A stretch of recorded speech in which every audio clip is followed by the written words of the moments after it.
அன்பர்களுக்கு நண்பர்களுக்கு வணக்கம். பி முகமது அஸ்கர். ஜிஎஸ்டிஆர் 9 இதை யார் ஃபுல்லப் பண்ணணும், எப்படி ஃபுல்லப் பண்ணணும், எதற்காக ஃபுல்லப் பண்ணணும், இந்த ஜிஎஸ்டிஆர் 9C என்ன, இந்த கேள்வியெல்லாம் இன்னும் நமக்கு எழுவது இயல்பான ஒரு சமாச்சாரம் தான்.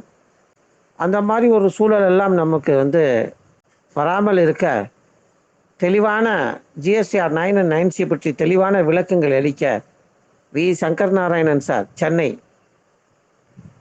அவர்கள் இன்னும் சற்று நேரத்தில் உங்களுக்கு தெளிவுபடுத்த உள்ளார்கள்.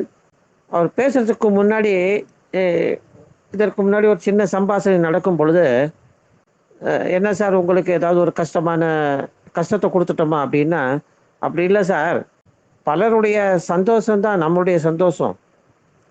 அதனால் எதை தெரிஞ்சுக்கிட்டோமோ அதை அடுத்தவங்களுக்கு சொல்லி கொடுத்துக்கிட்டே இருக்கணும். அதாவது இயங்கி கொண்டே இருக்க வேண்டும், நம்ம வளர்ந்து கொண்டே இருக்க வேண்டும், நம்மை நாமே செதுக்கி கொண்டே இருக்க வேண்டும், ஒவ்வொன்றா புதுப்பித்து கொண்டே இருக்க வேண்டும், துளிர்விட்டு கொண்டே இருக்க வேண்டும், ஓடிக்கொண்டே இருக்க வேண்டும் அப்படிங்கிற விவரத்தை ரொம்ப தெளிவாக அழகாக சொன்னார். நான் விட உங்களுக்கு ரொம்ப சின்னதாக சொல்லிட்டேன். அதனால் இந்த சங்கர் நாராயணன் சாருடைய இந்த கிளாஸை அவசியம் ரொம்ப தெளிவாகவும் நிதானமாகவும் கேளுங்க. இடையில வேறு யாரும் உங்களுடைய ஸ்பீக்கரை ஆன் பண்ணாதீங்க. உங்கள் மொபைலோட ஸ்பீக்கரை ஆன் பண்ணாமல் இந்த ஜூம் மீட்டிங்கில் இருக்கும் பொழுது கண்டிப்பாக ஒரு ட்ரெஸ் கோடை மெயின்டைன் பண்ணுங்கள். பனியனோடலாம் உட்காராதீங்க. Welcome Shankar Narayanan sir. GSTR 9C இந்த ரெகன்சிலியேஷன் ஸ்டேட்மெண்ட், ஆனுவல் ரிட்டர்ன் ரெண்டும் இந்த அடிப்படையில தான் கொண்டு வரப்பட்டிருக்கு. இந்த ரெகன்சிலியேஷன் ஸ்டேட்மெண்ட்ங்கிறது செக்ஷன் 44 சப்செக்ஷன் 2 குறிப்பிடப்பட்டுள்ளது. இது அடிப்படையில பாத்தீங்கன்னா செக்ஷன் 35 இருந்து வருது. செக்ஷன் 35 சப்செக்ஷன் 5 படிதான் ஜிஎஸ்டியில் ஆடிட் அப்படின்னா என்ன, அதை எப்ப பண்ணணும் அப்படிங்கிற விஷயங்கள் செக்ஷன் 35 சப்செக்ஷன் 5 தான் குறிப்பிடப்பட்டுள்ளது. இதுக்கு கரஸ்பாண்டிங்கான ரூல்ஸ் அதுவும் ஏற்றப்பட்டிருக்கு. இப்போ நாம தெரிஞ்சுக்க வேண்டியது முதல் கட்டமா ஜிஎஸ்டிஆர் 9 யாரெல்லாம் தாக்கல் பண்ணணும், கவர்மெண்ட் என்ன சொல்லிட்டாங்க அப்படின்னா 18-19க்கு 5 கோடிக்கு கீழே டர்ன் ஓவர் இருந்தால் நீங்க ஜிஎஸ்டிஆர் 9C பண்ண தேவையில்லைன்னு சொல்லியிருக்காங்க. 9 பத்தி 5 கோடியில் எதுவும் சொல்லல. 9ங்கிறது 2 கோடி. ஸோ என்ன ஆகுது, உங்க டர்ன் ஓவர் 2 crores கீழே இருந்தா நீங்க ஜிஎஸ்டிஆர் 9 வேணும்னா ஃபைல் பண்ணிக்கலாம், நீங்க வேண்டாம் நினைச்சா ஃபைல் பண்ண தேவையில்லை. 9C பொறுத்த மட்டில் 5 கோடிக்கு மேல இருக்கிறவங்களுக்கு மட்டும்தான் இது அடிப்படை. 9C 2 பிரிவா இதுதான் அந்த பாகுபாடுங்கிறத பார்த்துட்டோம். இப்போ 9ல 2 கோடிக்கு கீழே இருக்கிறவங்க வேணும்னா ஃபைல் பண்ணலாம், இல்லைன்னா அவங்க வேண்டாம் நினைச்சா ஃபைல் பண்ணாம விட்டுடலாம். 9 கொஞ்சம் விரிவா பார்ப்போம். 9ல 2 கோடின்னு சொல்லப்பட்டதுனால அப்ப 2 கோடி கீழே டர்ன் ஓவர் இருந்தா நான் ஃபைல் பண்ணாம விட்டுடலாமா அப்படின்னு நினைச்சா இல்ல. எப்போ நீங்க ஜிஎஸ்டிஆர் 3Bல சில தவறுகள் நிகழ்ந்திருந்தால், ஜிஎஸ்டிஆர் 3Bல ரிப்போர்ட் பண்ணக்கூடியதுல ஐயோ தப்பு பண்ணிட்டோம், இதை எப்படி மாத்துறது அப்படிங்கிற கேள்வி உங்களுக்கு இருந்தால், அப்போ அதை மாத்துறதுக்கான ஒரே வழி ஜிஎஸ்டிஆர் 9 மட்டுமே. அதனால 2 கோடிக்கு கீழே இருக்கிறவங்க எல்லாருக்கும் பிளாங்கெட்டா நான் ஃபைல் பண்ணாம இருப்பேன் அப்படின்னு நீங்க சொல்ல முடியாது. தவறுகள் ஒண்ணு நீங்க ஃபைல் பண்ணும்போது நீங்க பண்ணிருக்கலாம், அல்லது வேற யாராவது ஒருத்தர் ஃபைல் பண்ணும்போது அவர் பண்ணிருக்கலாம். அல்டிமேட்டா தவறு நிகழ்ந்திருக்குமே, ஆனால் அதை சரி பண்றதுக்கான ஒரே வாய்ப்பு ஜிஎஸ்டிஆர் 9 மட்டுமே. இது 2018-19 பினான்சியல் இயருக்கு 30 ஜூன் 2020 அப்படின்னு இருந்த டியூ டேட்டு இப்போ தள்ளி கொண்டு போய் 30 செப்டம்பர் 2020 அப்படின்னு வச்சிருக்காங்க. எனக்கு அந்த தேதியிலேயே நம்பிக்கை இல்லை, அது இன்னும் தள்ளி போகும்னு தான் நான் எதிர்பார்க்கிறேன். ஏன்னா செப்டம்பருங்கும் போது அக்டோபர்ல நமக்கு டாக்ஸ் ஆடிட் வந்துருது. இன்னி வரைக்கும் எந்த விதமான ஆக்டிவிட்டிஸும் முழு மூச்சா நடைபெற ஆரம்பிக்கல. ஆபீஸ் எல்லாம் இப்போ நான் சென்னையுடைய ஆங்கிலன்னு சொல்றேன், நீங்க சென்னைக்கு வெளியில இருக்கிறவங்களா இருந்தா உங்களுடைய இடங்கள்ல மெதுவா ஆரம்பிச்சிருக்கலாம். சென்னையில ஒன்றும் பெருசா எங்களால ஆரம்பிக்க முடியல. தவிர இதுவும் இல்லை, எந்த விதமான பொது வாகன வசதிகளும் இல்லை. அதனால எங்களுக்கு என்ன ஆகுதுன்னா இது இன்னும் தள்ளி போகும் அப்படிங்கிற எண்ணம் இருக்கு. இதை நீங்க இதோடையும் சேர்த்து பார்த்துக்கலாம். அதாவது மும்பையிலையும் இதே பிரச்சனை இருக்கு, மகாராஷ்டிரா பூராவும் இதே பிரச்சனை இருக்கு. அதனால இது தள்ளி போகுங்கிறது எதிர்பார்ப்பு. பட் இப்போதைக்கு செப்டம்பர் 30 அப்படிங்கிறத வச்சுக்கோங்க. செப்டம்பர் 30 தான் டியூ டேட் ஃபார் 18-19. திருப்பியும் இந்த விஷயத்துக்குள்ள வருவோம். இந்த ஜிஎஸ்டிஆர் 9 18-19க்கு செப்டம்பருக்குள்ள ஃபைல் பண்ணணும். யாருங்கிறத சொல்லிட்டேன். 2 கோடிக்கு மேல இருக்கிறவங்க தான் பண்ண போறோம்.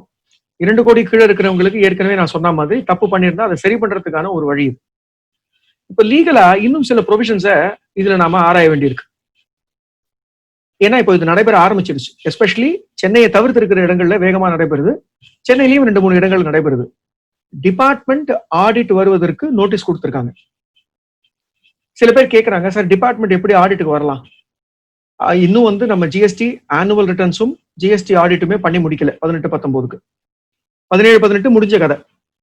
18-19க்கு நம்ம இன்னுமே எந்த விதமானதும் தாக்கல் பண்ணல. அப்படி இருக்கும்போது அவங்க எப்படி ஆடிட்டுக்கு வரலாம் அப்படின்னா, செக்ஷன் 35 கூறப்பட்டு உள்ள ஆடிட்டும் செக்ஷன் 66-65 இதுல இருக்கக்கூடிய ஆடிட்டும் வேறு. இதுக்கும் சம்பந்தமே இல்லை. சோ டிபார்ட்மெண்ட் அவங்க நினைத்தபடி அவங்களுடைய ஆடிட்டை அவங்க எப்ப வேணா செய்யலாம். நாம முடிச்சாதான் அவங்க ஆடிட் பண்ணணும் அப்படிங்கிறது கிடையாது. ஆனால் நமக்கு இருக்கிற அட்வான்டேஜ் என்ன அப்படின்னா, அவங்க ஆடிட் பண்ணிட்டாங்க, அதுல சில விஷயங்கள் தெரிய வருதுன்னா அதுல தெரிய வந்த விஷயங்களை நாம நம்முடைய ரிட்டர்ன்ல ஜிஎஸ்டிஆர் 9லயோ 9Cலயோ காண்பிச்சிடலாம். இது டிபார்ட்மெண்ட் ஆடிட் வந்துருச்சு அப்படின்னா கவலைப்பட வேண்டாம் அப்படிங்கிறதுக்கான ஒரு விஷயம். ஆனால் டிபார்ட்மெண்ட் ஆடிட் வந்தா அது தப்பான இல்ல, அது சரிதான். அவங்க சரியாதான் அந்த ஆடிட்டை பண்றாங்க. அது சட்டத்துக்கு உட்பட்டு தான் பண்ணப்படுது. இதுல மாற்றம் இல்லை. ஓகே, இப்ப மறுபடியும் இந்த 9 ஃபைல் பண்றதுக்கு 9C பத்தி ஒரு சின்ன விஷயம் பார்த்துட்டு திருப்பி 9ல இருக்கக்கூடிய விஷயங்களை தெளிவா பார்ப்போம். 9Cல என்ன ஃபைல் பண்ண போறோம்? 5 கோடிக்கு மேல டர்ன் ஓவர் இருக்கிறவங்க நாம ஃபைல் பண்ண போறதுதான் ஜிஎஸ்டிஆர் 9C. இந்த 9C 9ம் ஃபைல் பண்ணணும், 9Cயும் ஃபைல் பண்ணணும். இரண்டுமே சேர்த்து தான் பண்ணணும். 9C உடைய பர்பஸ் என்ன, எதுக்காக அதை பண்றோம் அப்படின்னு பாத்தீங்கன்னா, என்னோட புக்ஸ் ஆஃப் அக்கௌண்ட்ஸும் என்னுடைய ஜிஎஸ்டி ரிட்டர்ன்ஸும் நான் இதுதான் என்னுடைய ரிட்டர்ன் நம்பர் அப்படின்னு ஆனுவல் ரிட்டர்ன் ஜிஎஸ்டிஆர் 9ல எதை கொடுத்தேனோ இது ரெண்டும் சரியா இருக்கு. இது ரெண்டுத்துக்கும் இதுதான் வித்தியாசம். ஆனா இந்த வித்தியாசத்தினால இவ்வளவு டாக்ஸ் வருது, அதை கட்டிட்டோம். இல்ல இந்த வித்தியாசம் இருக்கு, வித்தியாசத்தினால டாக்ஸ் வரவில்லை, அல்லது வித்தியாசமே இல்லை. இதுல ஏதாவது ஒரு விடைதான் இருக்க முடியும். இதை சொல்லுவதற்கான இடம்தான் நம்மளுடைய ஜிஎஸ்டி ஆர் 9C. ஸோ இந்த 9C 5 கோடிக்கு மேல இருக்கிறவங்க எல்லாரும் தாக்கல் பண்ண வேண்டியது. இது இரண்டுமே, அதாவது 9 ஃபைல் பண்ணிட்டாதான் 9C ஃபைல் பண்ண முடியும். இது ரெண்டுத்துக்குமே சேர்த்து டியூ டேட் தான் 30 செப்டம்பர் 2020 ஃபார் பினான்சியல் இயர் 18-19. 19-20க்கு சட்டப்படியான டியூ டேட் பாத்தீங்கன்னா டிசம்பர் 2020. ஆனால் கண்டிப்பா நம்ம 2018-19க்கே ஜூன் அப்படிங்கறது தாண்டி இப்ப செப்டம்பர்ல போய் நிக்கிறோம்னா அது இன்னும் தள்ளிதான் போகும்.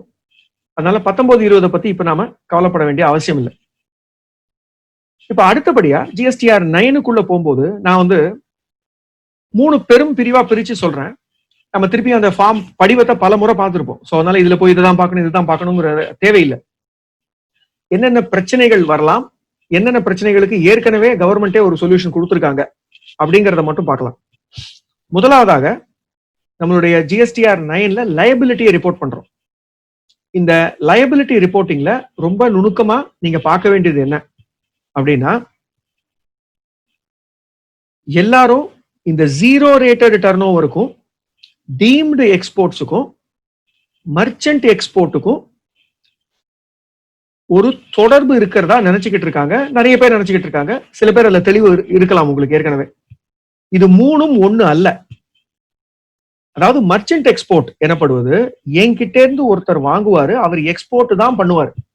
அவர் அந்த பொருளை எந்த விதத்திலும் ஃபர்தரா உற்பத்தி பண்றதுக்கு பயன்படுத்த மாட்டாரு, அப்படியே எக்ஸ்போர்ட் பண்ணிடுவார். அப்போ ஒரு மர்ச்சன்ட் எக்ஸ்போர்ட்டர் நோட்டிபிகேஷன் 40/2017 அந்த நோட்டிபிகேஷன் கீழே வருது. அப்படி வந்தா என்னன்னா, அவருக்கு அப்படி விற்கும் போது நான் 0.1% ஜிஎஸ்டி போட்டால் போதும். அந்த 0.1% ஜிஎஸ்டி போடுறேன் இல்லையா, அந்த 0.1% ஜிஎஸ்டி அப்படிங்கிறது என்னன்னா, it is not a 0 rated supply. அது டாக்ஸபிள் சப்ளை தான், நீங்க டாக்ஸபிள்ல தான் காட்டணும். 1. அடுத்தது டீம்டு எக்ஸ்போர்ட் அப்படின்னு ஒரு வார்த்தை இருக்கு. செக்ஷன் 147 சிஜிஎஸ்டி ஆக்ட் படி நோட்டிபிகேஷன் 48 கீழே 2017 அதுபடி இஓயு எக்ஸ்போர்ட் ஓரியன்டட் யூனிட் அவங்களுக்கு விற்கும் பொழுதோ அல்லது அவங்கள தவிர்த்து, அதாவது எக்ஸ்போர்ட் ஓரியன்டட் யூனிட் இல்லாம அட்வான்ஸ் ஆத்தரைசேஷன் சொல்லுவோம். இந்த லைசன்ஸ் வாங்கி எக்ஸ்போர்ட் பண்றவங்க, அட்வான்ஸ் ஆத்தரைசேஷன் லைசன்ஸ் வச்சிருக்கிறவங்க, அவங்களுக்கு நாம விற்கும் போதோ இபிசிஜி லைசன்ஸ் அப்படின்னு சொல்லுவோம், export promotion of capital goods, அந்த இபிசிஜி லைசன்ஸ் வச்சிருக்கிறவங்களுக்கு விற்கும் பொழுதோ இந்த 3 விஷயங்கள். இது தவிர பேங்க்ஸுக்கு மட்டும் யூனிக்கா ஒன்று இருக்கு, அது புல்லியன் மெட்டல் அப்படின்னு சொல்லுவோம். கோல்டு, சில்வர், பிளாட்டினம் இது எல்லாத்தையும் பேங்க் ஒரு அட்வான்ஸ் ஆத்தரைசேஷன் வச்சிருக்கிற ஒருவருக்கு வித்தாலோ, இந்த 4 கேஸ்லயும் அந்த டிரான்சாக்ஷனுக்கு பேரு டீம்டு எக்ஸ்போர்ட்.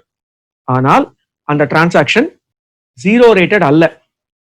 எப்படி GSTR 1ல இதை 6A ரிப்போர்ட் பண்றது இல்லை, நாம இதை 6C தான் ரிப்போர்ட் பண்றோம். அது போல இந்த டிரான்சாக்ஷனை பிரிச்சு தனியாக GSTR 9ல ரிப்போர்ட் செய்ய வேண்டும். இது இரண்டாவதா நாம தெரிஞ்சுக்க வேண்டிய ஒரு வித்தியாசமான டிரான்சாக்ஷன். முதல்ல மர்ச்சன்ட் எக்ஸ்போர்ட், அது B2B தான் காட்டணும், அது எக்ஸ்போர்ட் அல்ல. இதுவும் எக்ஸ்போர்ட் அல்ல, இது டீம்டு எக்ஸ்போர்ட், தனியா காட்டணும். இதுல ரெண்டுத்திலையும் நீங்களே இப்ப 9 ப்ரிப்பேர் பண்றீங்க, நீங்களே ஓரளவுக்கு சார் இதுல சரியா நடந்திருக்கான்னு செக் பண்ண வேண்டிய கடமையே எனக்கு இருக்கு அப்படின்னு நினைச்சீங்கன்னா நீங்க செக் பண்ணணும். என்ன செக் பண்ணணும்னா 3 மாதங்களுக்குள், அதாவது நீங்க இந்த மர்ச்சன்ட் எக்ஸ்போர்ட்டர் 0.1% போட்டு கொடுத்தீங்க இல்லையா, அவருக்கு நீங்க வித்ததுல இருந்து 3 மாசத்துக்குள்ள அவர் அந்த பொருளை எக்ஸ்போர்ட் பண்ணிருக்கணும். எக்ஸ்போர்ட் பண்ணின ஷிப்பிங் பில் காப்பியை அவர் உங்களுக்கு கொடுக்கணும். இது கையில இல்லைன்னா பழைய C-form மாதிரி நினைச்சுக்கோங்க. அவர் அந்த எக்ஸ்போர்ட் பண்ண காப்பிய அந்த எக்ஸ்போர்ட் பண்ண பொருளுக்கான ஷிப்பிங் பில்லுல உங்க GST நம்பரையும் உங்க இன்வாய்ஸ் நம்பரையும் போட்டிருத்தல் வேண்டும். அப்படி போட்டு அவர் கொடுக்கலன்னா நீங்க அதை 0.1%க்கு போட்டு இருந்தாலும் நாளைக்கு டிபார்ட்மெண்ட் அதை 18க்கோ அல்லது 28க்கோ எந்த ரேட்ல வருதோ அந்த ரேட்டுக்கு உங்ககிட்ட இருந்து டாக்ஸ் வாங்கக்கூடிய வாய்ப்பு அமோகமா இருக்கு. அதனால இந்த 0.1% போடுற டிரான்சாக்ஷன்ஸை நீங்க ஒரு பார்வை பார்த்துட்டு இதுக்கான சப்சிக்வெண்ட் டாக்குமெண்டேஷன் சரியா வந்துடுச்சா அப்படிங்கறத தெரிஞ்சுக்கிட்டு பண்ணுங்க. இது 1. ரெண்டாவது, இந்த டீம்டு எக்ஸ்போர்ட்டுக்கு உரியது. இந்த டீம்டு எக்ஸ்போர்ட் இஓயுக்கு தான் நிறைய பண்றாங்க. அப்படி பண்ணும் பொழுது அதுக்கான அந்த நோட்டிபிகேஷன் 48/2017 குறிப்பிடப்பட்டுள்ள கண்டிஷன்ஸ் எல்லாம் ஃபுல்ஃபில் ஆயிருக்கான்னு செக் பண்ணுங்க. உதாரணம், அவர் பார்ட் ஏ, அதாவது ஃபார்ம் ஏ அப்படிங்கிறதுல டேட்டா மெயின்டைன் பண்ணணும், ரெக்வஸ்ட் கேட்கணும். ஃபார்ம் பிங்கிற சர்டிபிகேஷன் அவர் நம்ம கொடுக்கணும். அதுதான் அவரு டீம்டு எக்ஸ்போர்ட்டர், அதாவது இஓயு நம்ம கிட்ட இருந்து பெற்றுக்கொண்டதாக அர்த்தம். அதை நாம நம்மளுடைய ஜூரிஸ்டிக்ஷன் ஆபீசருக்கு ஒரு காப்பி கொடுக்கணும். அவரோட பர்ச்சேஸ் ஆர்டரையே நம்ம முதல்ல ஒரு காப்பி கொடுத்துருக்கணும். அதுக்கு பிறகு அவருக்கு சப்ளை பண்ணி முடிச்ச அப்புறம் அவர்கிட்ட இருந்து வாங்குற ஃபார்ம் பியை நம்ம இவங்க கிட்ட கொடுக்கணும். அப்படிங்கிற இந்த வரையறைகள்லாம் இருக்கு. இதுக்கு உட்பட்டு இருந்தால் மட்டுமே தான் அது டீம்டு எக்ஸ்போர்ட். இல்லைன்னா அது டீம்டு எக்ஸ்போர்ட் இல்லை. நாம பண்ணும்போது அவர் சொன்னாரு சார், ஆனா அதுக்கப்புறம் ஒரு டாக்குமெண்டே கொடுக்கல அப்படின்னா 9ல அதுக்கான அடிஷனல் டாக்ஸ் நீங்க கட்ட வேண்டி இருக்கும், பாத்துக்கோங்க. இதுக்கு அடுத்ததுதான் 0 ரேட்டட். ஸோ இந்த டீம்டு எக்ஸ்போர்ட்டையும் மர்ச்சன்ட் எக்ஸ்போர்ட்டையும் பிரிச்சுட்டீங்கன்னா பாக்கி தான் நமக்கு 0 ரேட்டடுக்குள்ள வர்றதுக்கான வாய்ப்பே இருக்கு. இப்போ 0 ரேட்டடை பத்தி பேசுறதுக்கு முன்னாடி இந்த டாக்ஸ் பே பண்ணக்கூடிய, அதாவது நான் டாக்ஸ் பே பண்ணக்கூடியதா டேபிள் 4ல GSTR 9ல காட்டக்கூடிய டாக்ஸ் லைபிலிட்டி இருக்கிற டர்ன் ஓவர்லயே ஒரு விஷயத்த நீங்க சரியா பண்ணணும். அது என்னன்னா டெபிட் நோட், கிரெடிட் நோட். இந்த வருஷத்துக்கு உரிய டிரான்சாக்ஷனை டெபிட் நோட்டாவோ கிரெடிட் நோட்டாவோ பிற்காலத்துல நாம அட்ஜஸ்ட் பண்றதுக்கான வாய்ப்பு இருக்கு. அந்த அட்ஜஸ்ட்மெண்ட் அந்த வருஷத்துலயே நடந்திருக்கலாம், இல்ல பிற்பாடும் நடக்கலாம். உதாரணத்துக்கு 18-19 ஃபினான்ஷியல் இயர்ல நடந்த ஒரு இன்வாய்ஸ், அந்த இன்வாய்ஸுக்கு 18-19லயே நம்ம வித்தது 100 ரூபாய்க்கு, பிற்பாடு அது 100 இல்ல 110ன்னு சொல்லி கஸ்டமரும் ஒத்துக்கிறாரு. 10 ரூபாய்க்கு நீங்க டெபிட் நோட் போடுறீங்க அப்படின்னா அந்த 10 ரூபாய்க்கு சப்ளிமெண்டரி இன்வாய்ஸ் கொடுக்க கூடாது. ஜிஎஸ்டி படி அதற்கு பெயர் டெபிட் நோட். இது இன்க்ரீஸ் இன் டிரான்சாக்ஷன் வேல்யூ. இன்னொன்னு என்ன நடக்கலாம் அப்படின்னு பாத்தீங்கன்னா டிக்ரீஸ். டிக்ரீஸ் எப்படி சார் நடக்கும் அப்படின்னு கேட்டீங்கன்னா, decrease will happen if it is a credit note. அதாவது 100க்கு வித்தீங்க, அவர் என்ன சொல்றாரு, இல்ல சார் 99 தான் ஆர் 90 தான் நம்ம ஒத்துக்கிட்ட பிரைஸ், டிஸ்கவுண்ட் ஏதோ அப்படின்னு சொல்றாருன்னா, அப்ப அந்த சமயத்துல நீங்க கொடுக்க வேண்டியது கிரெடிட் நோட். என்ன வித்தியாசம்? டெபிட் நோட் உங்களுடைய கட்ட வேண்டிய டாக்ஸை அதிகப்படுத்தும். கிரெடிட் நோட் நீங்க கட்ட வேண்டிய டாக்ஸை குறைக்கும். அப்ப கிரெடிட் நோட் போட்டாலே குறைச்சிக்கலாமா? இல்ல. செக்ஷன் 15 சப்செக்ஷன் 3 கிளாஸ் பி, அதை நீங்க கொஞ்சம் படிக்கணும். அதுபடி நீங்க கிரெடிட் நோட் மூலமா டிஸ்கவுண்ட் கொடுப்பீர்களே ஆனால் அந்த டிஸ்கவுண்ட் 3 கண்டிஷனை சாட்டிஸ்ஃபை பண்ணிருக்கணும். அது என்ன? முதல்லயே இந்த மாதிரி ஒரு டிஸ்கவுண்ட் உனக்கு உண்டு அப்படிங்கிற ப்ரீ அக்ரீடு அப்படின்னு இருக்கணும். இரண்டாவதா, எந்தெந்த இன்வாய்ஸுக்கு இந்த கிரெடிட் நோட் அப்படிங்கிறத ஸ்பெசிபிக்கா கண்டுபிடிக்கணும். மூணாவது, யாருக்கு நாம அந்த கிரெடிட் நோட்டை கொடுக்குறோமோ வாங்குற அவரு, அந்த கிரெடிட் நோட்டை பெறப்போற அவரு எடுத்த இன்புட் டாக்ஸ் கிரெடிட்ல இப்ப நம்ம கிரெடிட் நோட்ல எவ்வளவு ஜிஎஸ்டி கொடுக்குறோமோ அந்த அளவுக்கு அவரு ரிவர்ஸ் பண்ணணும். இந்த 3 கண்டிஷனும் சாட்டிஸ்ஃபை ஆனால்தான் நீங்க கிரெடிட் நோட்ல டாக்ஸை அட்ஜஸ்ட் பண்ண இயலும், டிஸ்கவுண்டா இருக்கும் பட்சத்தில். ஸோ இதை கேர்ஃபுல்லா பார்த்துக்கோங்க டெபிட் கிரெடிட் நோட் டீடைல்ஸ் கொடுக்கும்போது. இந்த டெபிட் கிரெடிட் நோட்ஸை பிரிச்சு தனியா தான் காட்டணுமா அப்படின்னா அங்கதான் 2 பிரஸ் ரிலீஸை நீங்க ஜிஎஸ்டிஆர் 9(9)C ஃபில் பண்ணும்போது அந்த பிரஸ் ரிலீஸை ஒரு வாட்டி நல்லா படிச்சிருறது பெட்டர். 17-18 ஏற்கனவே படிச்சிருந்தீங்கன்னா நல்லது, இன்னொரு வாட்டி பார்த்துக்கோங்க. அதாவது ஜூலை 4 ஜூன் 3 இந்த 2 நாள்லயும் 2019 ஜூலை 4 ஜூன் 3 இந்த 2 நாள்லயும் 2 பிரஸ் ரிலீஸ் கொடுத்தாங்க. 9 இப்படி ஃபில்அப் பண்ணினா போதும், 9C இது கொடுத்தா போதும் அப்படின்னு சொல்லி. இதற்கு பிறகு நவம்பர் 26 2019 சில தளர்வுகளை நோட்டிபிகேஷன் மூலமா கொடுத்தாங்க. இந்த 3 நாள்ல வந்த இந்த 2 பிரஸ் ரிலீஸ், இந்த ஒரு நோட்டிபிகேஷன் மட்டும் பாத்தீங்கன்னா எந்தெந்த விஷயங்கள் கம்பல்சரியா கொடுக்கணும், எந்த விஷயங்கள் கம்பல்சரி இல்லை அப்படிங்கிறதும் தெரிஞ்சிடும். அதுபடி பார்த்தா இந்த டெபிட் நோட் கிரெடிட் நோட் அப்படிங்கிறத நீங்க பிரிச்சு காட்ட முடிஞ்சா காட்டுங்க. காட்ட முடியல அப்படின்னா 9ஓட, அதாவது மொத்த டர்ன் ஓவரோட சேர்த்து தான் சார் இருக்கு, ஆனா என்கிட்ட பிரேக்கப் தனியா இருக்கு அப்படின்னா நீங்க தனியா காட்ட வேண்டிய அவசியம் இல்லை, சேர்த்தே காண்பிச்சிடலாம். ஆனால் இப்ப நான் சொல்லக்கூடிய இந்த ஃபெசிலிட்டி, லீனியன்சி, இது எல்லாமே பாத்தீங்கன்னா 18-19க்கு மட்டுமே. 17-18க்கு இருந்தது, 18-19க்கு இருக்கு. 19-20க்கு இது உண்டுன்னு சொல்லல. சோ அதனால 19-20க்கு நீங்க இதை எதிர்பார்க்க முடியாது. இது 17-18க்கும் 18-19க்கும் மட்டுமே அப்படிங்கறதா அந்த நோட்டிபிகேஷனும் பிரஸ் ரிலீஸும் சொல்லக்கூடியது. அடுத்தபடியா ரிவர்ஸ் சார்ஜ் ஒரு பெரிய தகராறுக்கு உட்பட்ட ஏரியான்னு இதுதான் சார். ரிவர்ஸ் சார்ஜ்ல எதை காட்டுறது? ஜிஎஸ்டிஆர் 9ல அந்த வருஷத்துல எதை கட்டணுமோ அதை காட்டுறதா, இல்ல அந்த வருஷத்துக்கு என்ன கட்டி இருக்கணுமோ அதை காட்டுறதா, அல்லது இந்த வருஷத்துக்கு இதுதான் கட்டப்பட்டது, சப்சிக்வெண்டா இன்னும் கொஞ்சம் கட்டப்பட்டது அப்படின்னு பிரிச்சு காட்டலாமா?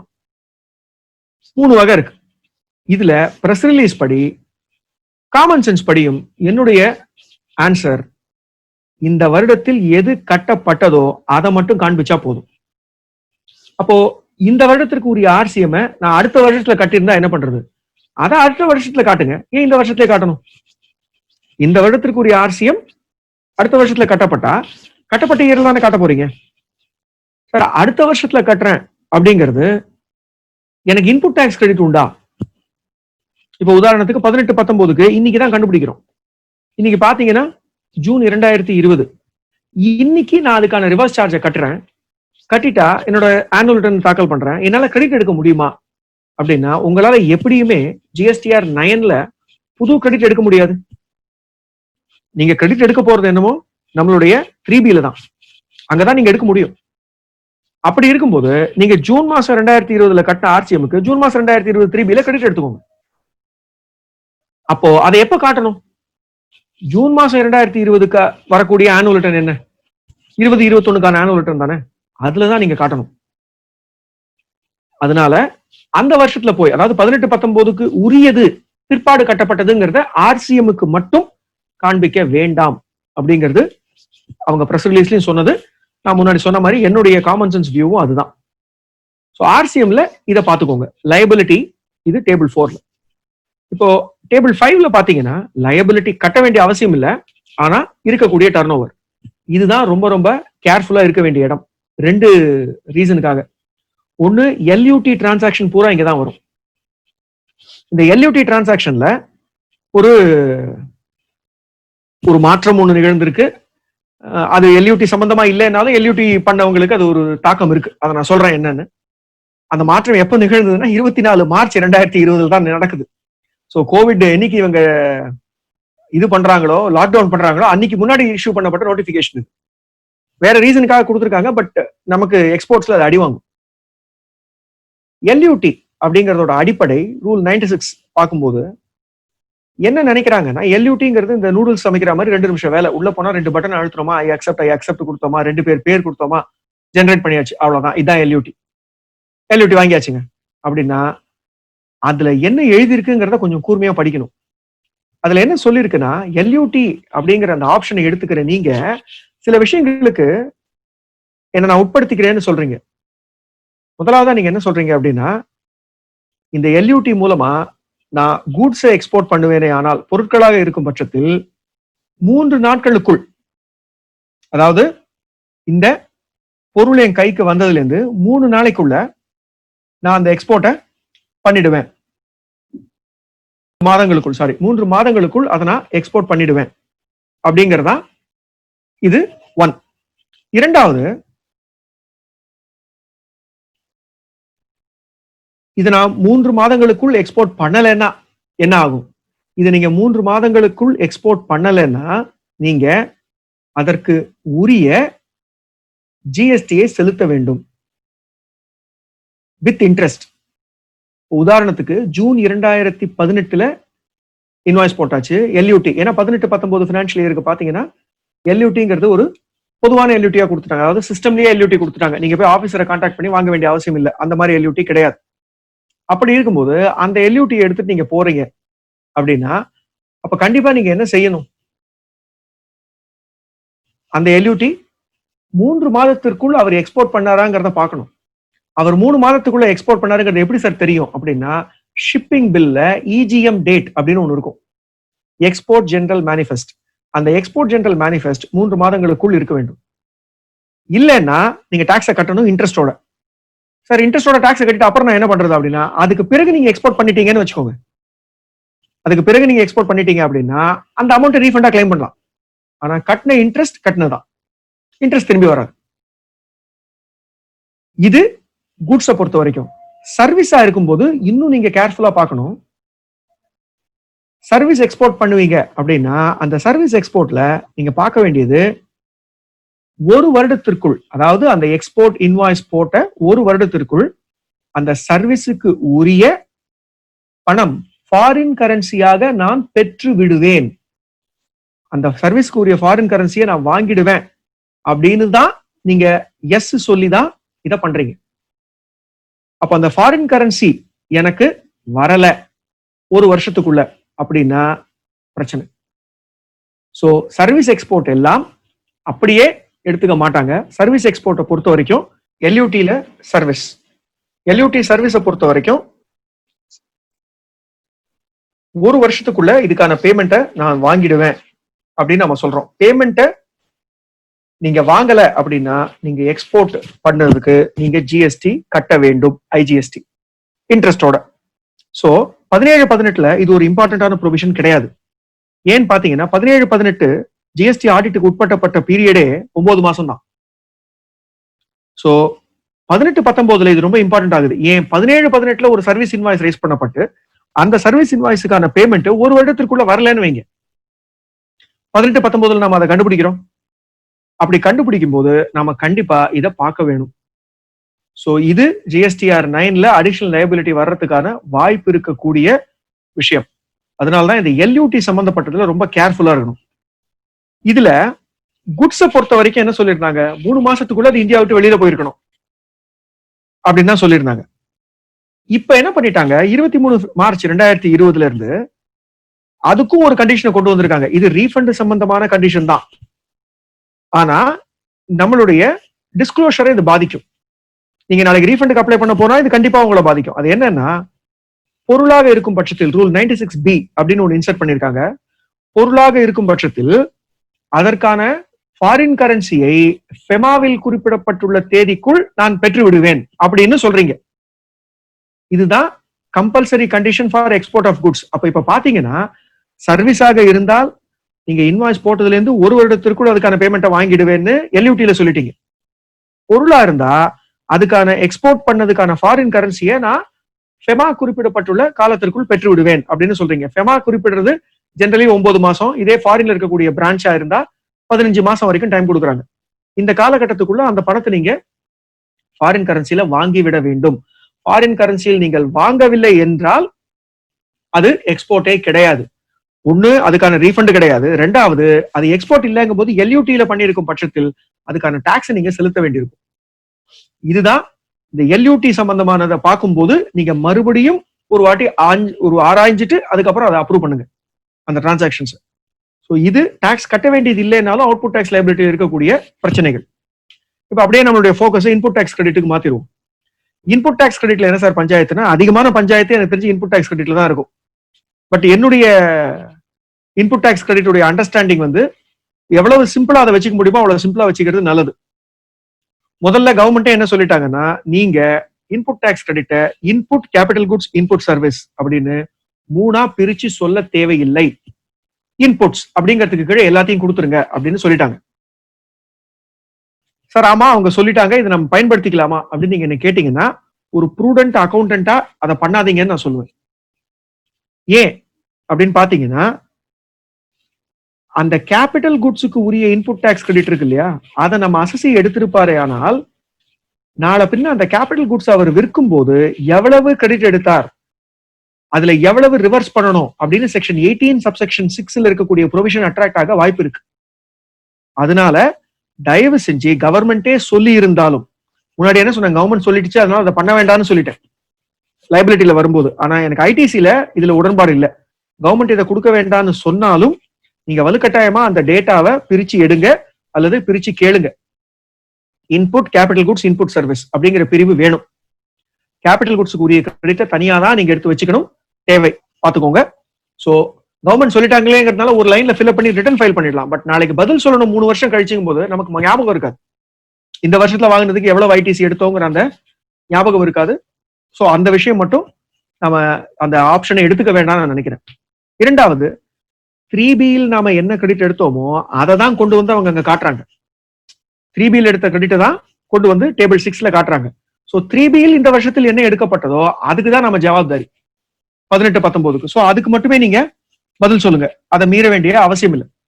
ஸோ இப்போ அதுக்கு நாம பதில் சொல்லும் போது நம்மளுடைய முதல் இது என்ன அப்படின்னா, 3Bக்கு நாம சொல்லும் போது 3Bயில கிரெடிட் எடுத்துட்டோம், அதை பிரிச்சு சொல்லிட்டோம். எப்படி? Input, capital goods, input service அப்படின்னும், இம்போர்ட்ஸுக்கு உரியது, ஆர்சிஎம்க்கு உரியது, நார்மல், எல்லாத்தையுமே அதை பிரிச்சு சொல்லிடுறோம். ரைட். இப்போ அதுக்கு அடுத்து வரும்போதுதான் ரொம்ப இம்பார்ட்டன்ட் டேபிள் 7 ரிவர்சல்ஸ். இந்த டேபிள் 7 ரிவர்சல் அப்படிங்கிறது என்னன்னா, முன்னாடி நான் சொன்ன மாதிரி நீங்க விட்டு போன கிரெடிட்டை ஜிஎஸ்டிஆர் 9ல எடுக்க முடியாது, நீங்க 3Bல தான் எடுத்தாகணும். ஆனால் நீங்க இந்த வருஷத்துக்கு உரிய கிரெடிட்டை ரிவர்ஸ் பண்ணி இருக்க வேண்டும் அப்படின்னு இருக்கக்கூடிய கிரெடிட் ரிவர்சல்ஸ் இருக்கு இல்லையா, அந்த ரிவர்சல்ஸை நீங்க டேபிள் 7ல பண்ணணும். சார் நான் 3Bல பண்ணல அதனால பண்ணாம விட்டுலாமா அப்படின்னீங்கன்னா, நீங்க இப்ப வரைக்கும் 3Bல பண்ணலங்கும் போது அதை கண்டிப்பா 9ல பண்றது தானே பெட்டர்.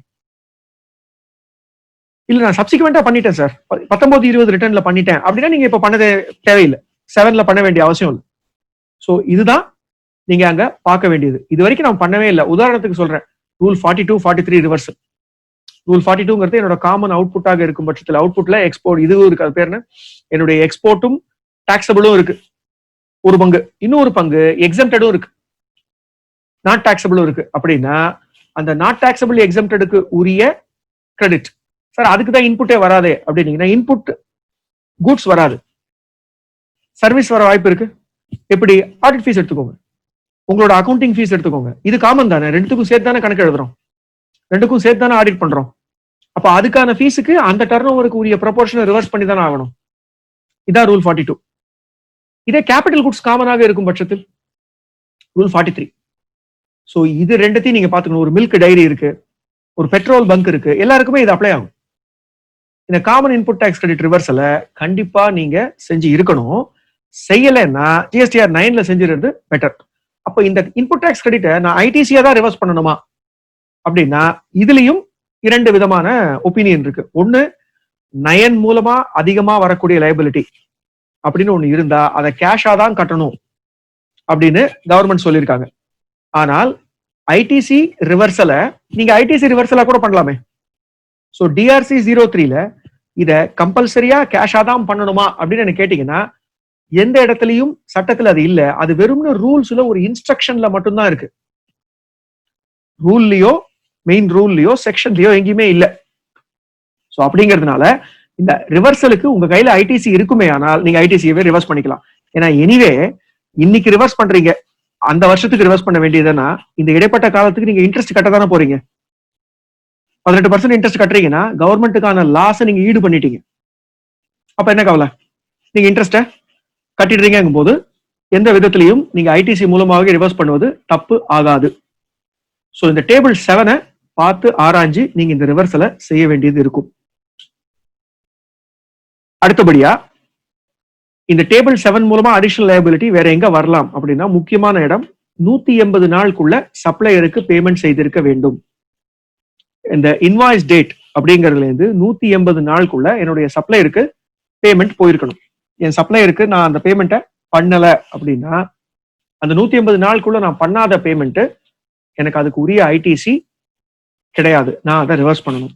இது நம்ம எல்லாருமே தேடி பார்க்க வேண்டிய ஒரு முக்கியமான விஷயம். இத பண்ணலைன்னா என்ன சார், பண்ணணும் சொல்லிட்டேன், பண்றது முக்கியம்னு சொல்லிட்டேன் சார், நான் பண்ணல அப்ப என்ன பிரச்சனை அப்படின்னு கேட்டீங்கன்னா கண்டுபிடிக்கிற அன்னைக்கு பிரச்சனை. சப்சிக்வெண்டா பே பண்ணிருந்தீங்க அப்படின்னா, அதாவது 180 நாளுக்குள்ள பே பண்ணல சார், 31/3/2019 அன்னைக்கு நான் அதை பே பண்ணல, 180 நாள் டியூ இருக்கு, ஆனா அதுக்கு பிறகு பே பண்ணிட்டோம் அப்படின்னா இதை டிபார்ட்மெண்ட் கண்டுபிடிக்கும் போது அந்த இடைப்பட்ட பீரியடுக்கான இன்ட்ரெஸ்ட் செலுத்துறதுக்கு நம்மள சொல்லலாம்.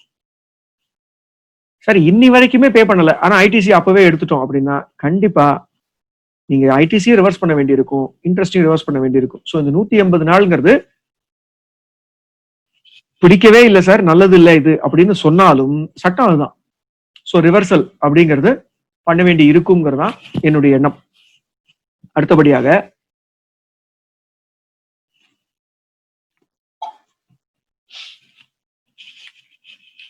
நம்மளுடைய மொத்த லைபிலிட்டி, இப்போ இன்புட் டேக்ஸ் கிரெடிட் எடுத்துக்கிட்டோம், அவுட்புட் டேக்ஸ் லைபிலிட்டி எடுத்துக்கிட்டோம். இது ரெண்டுத்தையும் மைனஸ் பண்ணா நம்ம என்ன 3Bல கட்டியிருக்கோமோ அது வரப்போகுது. 3Bல கட்டினதை விட அதிகப்படியா ஜிஎஸ்டிஆர் 9ல எதையாவது காண்பிச்சுனோம் இருந்தோம் அப்படின்னா, ஜிஎஸ்டிஆர் 9ல என்ன காண்பிச்சிருப்போம் அப்படின்னு பாத்தீங்கன்னா மேல லைபிலிட்டியில கூடுதலா காமிச்சிருக்கலாம், அல்லது இன்புட் டேக்ஸ் கிரெடிட் ரிவர்சல்ல அதிகமா காமிச்சிருக்கலாம். இது ரெண்டு மூலமா நமக்கு என்ன நடக்கும் அப்படின்னு பாத்தீங்கன்னா கீழே உங்களுடைய லைபிலிட்டி பேயபிள் கூடலாம். அப்ப அந்த பேயபிள நீங்க இப்பவே அதை செலுத்தலாம். ஜிஎஸ்டிஆர் 9ல எப்படி செலுத்துறது அப்படின்னா அந்த டிஆர்சி 03 அப்படிங்கிற படிவம் மூலமா நீங்க அதை செலுத்த முடியும். டிஆர்சி 03ல அதை பே பண்ணலாம். பண்ணுனீங்க அப்படின்னா உங்க லைபிலிட்டி 9லயே முடிக்கப்படும். 9ல உருவான அடிஷனல் லைபிலிட்டி 9லயே முடிக்கப்படும். இப்போ இதுக்கு பிறகு டேபிள் 10, 11, 12, 13 இந்த 4 டேபிள் இருக்கு. இன்ஃபேக்ட் டேபிள்னே சொல்லக்கூடாது, லைன்னு தான் சொல்லணும். அதுல என்ன இருக்குன்னா இந்த வருடத்திற்கு உரிய லைபிலிட்டி அடுத்த வருடத்தில் காண்பிக்கப்பட்டது இன்க்ரீஸ், ஆர் இந்த வருடத்திற்கு உரிய டர்ன் ஓவர்ல குறைக்கப்பட்டது சப்சிக்வெண்ட் இயர்ல. அதே மாதிரி இன்புட் டேக்ஸ் கிரெடிட் இந்த வருடத்திற்கு உரியது அடுத்த வருடத்துல எடுக்கப்பட்டது, ஆர் இந்த வருடத்திற்கு உரிய ரிவர்சல் அடுத்த வருடத்தில் பண்ணப்பட்டது. இது நான் முன்ன சொன்ன மாதிரி அடுத்த வருடத்துல பண்ணி இருந்தால் உங்களுக்கு அந்த டேட்டா தெரியும்னா காண்பிச்சா போதும். 10, 11, 12, 13 இந்த 4ம் கம்பல்சரி கிடையாது. கவர்மெண்ட்டுடைய பிரஸ் ரிலீஸும் நவம்பர் மாசம் வந்த நோட்டிபிகேஷனும் சேர்த்து படிக்கும்போது இது கம்பல்சரி கிடையாது. ஸோ இந்த 4ம் உங்ககிட்ட டேட்டா இருக்குன்னா ஃபில்அப் பண்ணுங்க, இல்லைன்னா இதை ஃபில்அப் பண்ண வேண்டிய அவசியம் இல்லை. 18, 19, 20 இது கம்பல்சரி ஆகுது. இதுல ஒரு விஷயம் என்ன, இதை நம்ம ஃபில்அப் பண்ணும்போது ஒரு கேப் எங்க வருதுன்னா, ஐயா 18க்கு 19க்கு உரியதை நான் 19, 20ல காண்பிச்சிருந்தா இங்க நான் காண்பிக்கிறேன். அது அதிகப்படியான லைபிலிட்டியோ இல்ல குறைப்பான லைபிலிட்டியோ அல்லது அதிகப்படியான இன்புட் டேக்ஸ் கிரெடிட்டோ குறைவான இன்புட் டேக்ஸ் கிரெடிட்டோ அதை காண்பிக்கிறேன். ஆனால் 17, 18க்கு உரியது 18-19 எடுக்கப்பட்டது. 17-18 உரிய லயபிலிட்டி ஏன்னா 18-19 காண்பிச்சிருக்கேன். அதை எங்க காட்டுறது அப்படின்னா அதுக்கு தனியா ஒரு இடம் இல்லை. 17-18 ரிட்டர்னை நீங்க இது மாதிரிதான் ஃபில்அப் பண்ணிருக்கேன் அப்படின்னு சொல்லி டேபிள் 10, 11, 12, 13 அடுத்த வருடத்தில் எடுக்கப்பட்டதுன்னு ஃபில்அப் பண்ணிருந்தீங்கன்னா அது ஆட்டோமேட்டிக்கா எங்கேயும் வரவில்லை 2018-19 GSTR 9ல. அதனால உங்களால அதை பண்ண முடியாது. சோ அது மட்டும் பாத்துக்கோங்க. அதை நாம தான் ரெகன்சிலேஷன் பண்ணி தனியா வச்சுக்கணும். அதாவது 17-18 உரியது 18-19 காண்பிக்கப்பட்டது, 18-19 உரியது 18-19 காண்பிக்கப்பட்டது. மூணாவதா 18-19 உரியது 19-20 காண்பிக்கப்பட்டது அப்படிங்கிறத நாம தான் தனியா வச்சுக்கணும். GSTR 9ல அதை காட்டுவதற்கான வழிகள் இல்லை.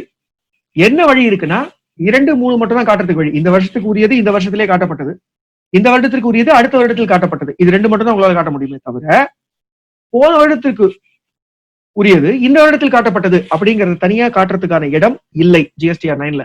அதனால பெருசா மண்டையை உடச்சிக்க வேண்டிய அவசியம் இல்லை. எந்தெந்த வருஷத்திற்கு உரிய இன்ஃபர்மேஷனை காட்டுறோமோ அதை மட்டும் காண்பிச்சுட்டு வெளியில வந்துட்டே இருக்கலாம். இதை தவிர்த்து HSN டேட்டாவும் கம்பல்சரி இல்லை, ரீஃபண்ட் டேட்டாவும் கம்பல்சரி இல்லை. சோ அதனால GSTR 9 18-19 இவ்வளவுதான். இதை நீங்க சரியா தாக்கல் பண்ணிட்டாலே, இதை சரியா ஃபில்அப் பண்ணிட்டாலே 9C ஆட்டோமேட்டிக்கா உங்களுடைய P&L மேட்ச் ஆயிடும். ஏன் அப்படின்னா முக்கியமான விஷயம் 18-19 நமக்கு வேற டர்ன் ஓவரே இல்லை. நமக்கு இருந்த டர்ன் ஓவர் பூரா GST டர்ன் ஓவர் தான். இதே 17-18 இந்த ஸ்ட்ரகிள் இருந்தது. நமக்கு முதல் 3 மாசம் வேட் டர்ன் ஓவர், அடுத்த 9 மாசம் GST டர்ன் ஓவர், இது ரெண்டுத்துக்கு நடுவில் ரெகன்சிலேஷன் இந்த வேலைகள்லாம் ஈடுபட்டோம். இப்போ அது பண்ண வேண்டிய அவசியம் இல்லை. நமக்கு ஸ்ட்ரெயிட் ஃபார்வர்டா ஒரு வருஷத்துக்கு ஒரு வருஷம் புக்ஸோட புக்ஸ் மேட்ச் ஆகணும். இப்பதான் டேபிள் 5ல நம்ம கொஞ்சம் கருத்தா இருக்கணும். எக்ஸம்டட், நில் ரேட்டட், நான் டாக்ஸபிள், நான் ஜிஎஸ்டியையும் டேபிள் 5ல் நீங்கள் கொடுக்க வேண்டும். கொடுத்தால்தான் உங்களுடைய P&L இருக்கிற டர்ன் ஓவரும் இதுவும் மேட்ச் ஆகும். இந்த எக்ஸம்டட், நில் ரேட்டட், நாட் டாக்ஸபிள்லாம் பிரச்சனை இல்லையா சார், கொடுக்கலன்னா ஜிஎஸ்டி வராதே அப்படின்னு நீங்க விட்டுட்டீங்கன்னா நாளைக்கு உங்களுக்கு என்ன query வரும்னா, நீ ஜிஎஸ்டி ரிட்டர்ன்ல இவ்வளவு டர்ன் ஓவர் காமிச்சிருக்க, அதே இன்கம் டாக்ஸ் ரிட்டர்ன்ல இவ்வளவு டர்ன் ஓவர் தான் காமிச்சிருக்க, இது ரெண்டுத்துக்குமான ரெகன்சிலேஷன் என்னன்னு கேட்பாங்க. ஏற்கனவே சர்வீஸ் டாக்ஸ் காலகட்டத்தில் ஹேண்டில் பண்ணவங்களுக்கு இந்த அனுபவம் இருக்கும். 26 ASல இவ்வளவு இருக்கு, உன்னுடைய ST3ல இவ்வளவுதான் இருக்குன்னு சொல்லி நோட்டீஸ் வந்தது 2016 நவம்பர்ல இருந்து ஆரம்பிச்சு நிறைய நோட்டீஸ் கொடுத்தாங்க இந்த மாதிரி நிறைய பேருக்கு. ஸோ அதே போல ஜிஎஸ்டியில் ரொம்ப சுலபமா ஒரு நோட்டீஸ் வரும்.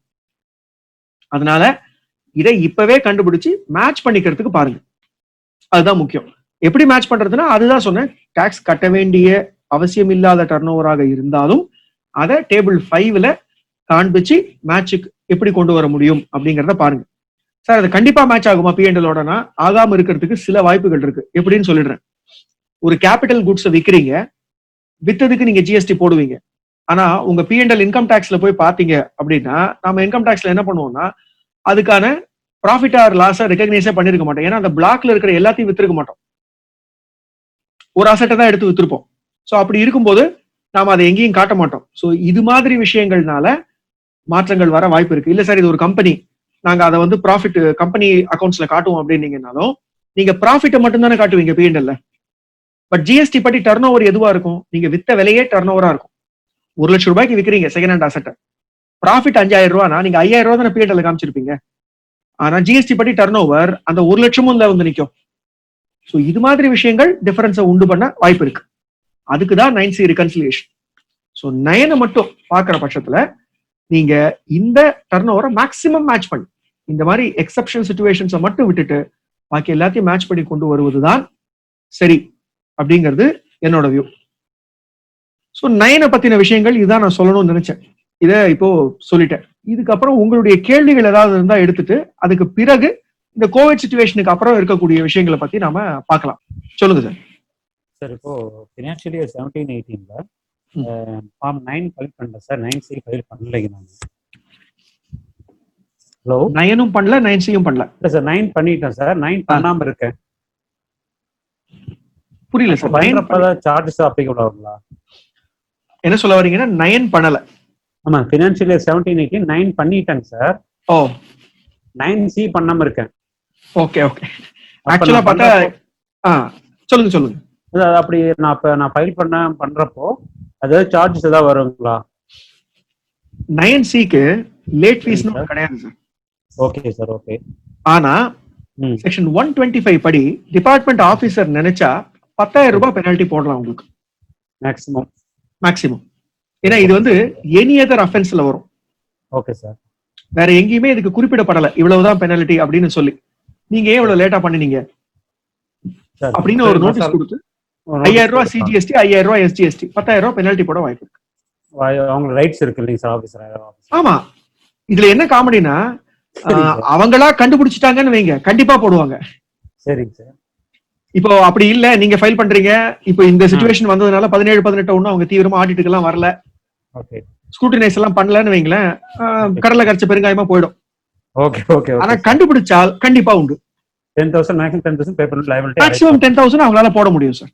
Okay sir. Okay. And then sir 9 also file பண்ணாம இருக்கேன், 2 கேஸ் பண்ணாம இருக்கேன். 9 வந்து கொஞ்சம் பிரச்சனையான இடம் இல்ல, அதுல ஒரு நாளைக்கு 200 ரூபாய். ஓகேங்க. லேட் ஃபீஸ் அது மேக்ஸிமம் ஃபீஸ் இருக்குங்களா சார், இல்ல நம்பர் ஆஃப் டேஸ் எவ்வளவு நாள் இருக்கும்? இல்ல, அந்த மேக்ஸிமம் ஃபீஸ் எவ்வளவுனா 0.25% of the turnover within the state.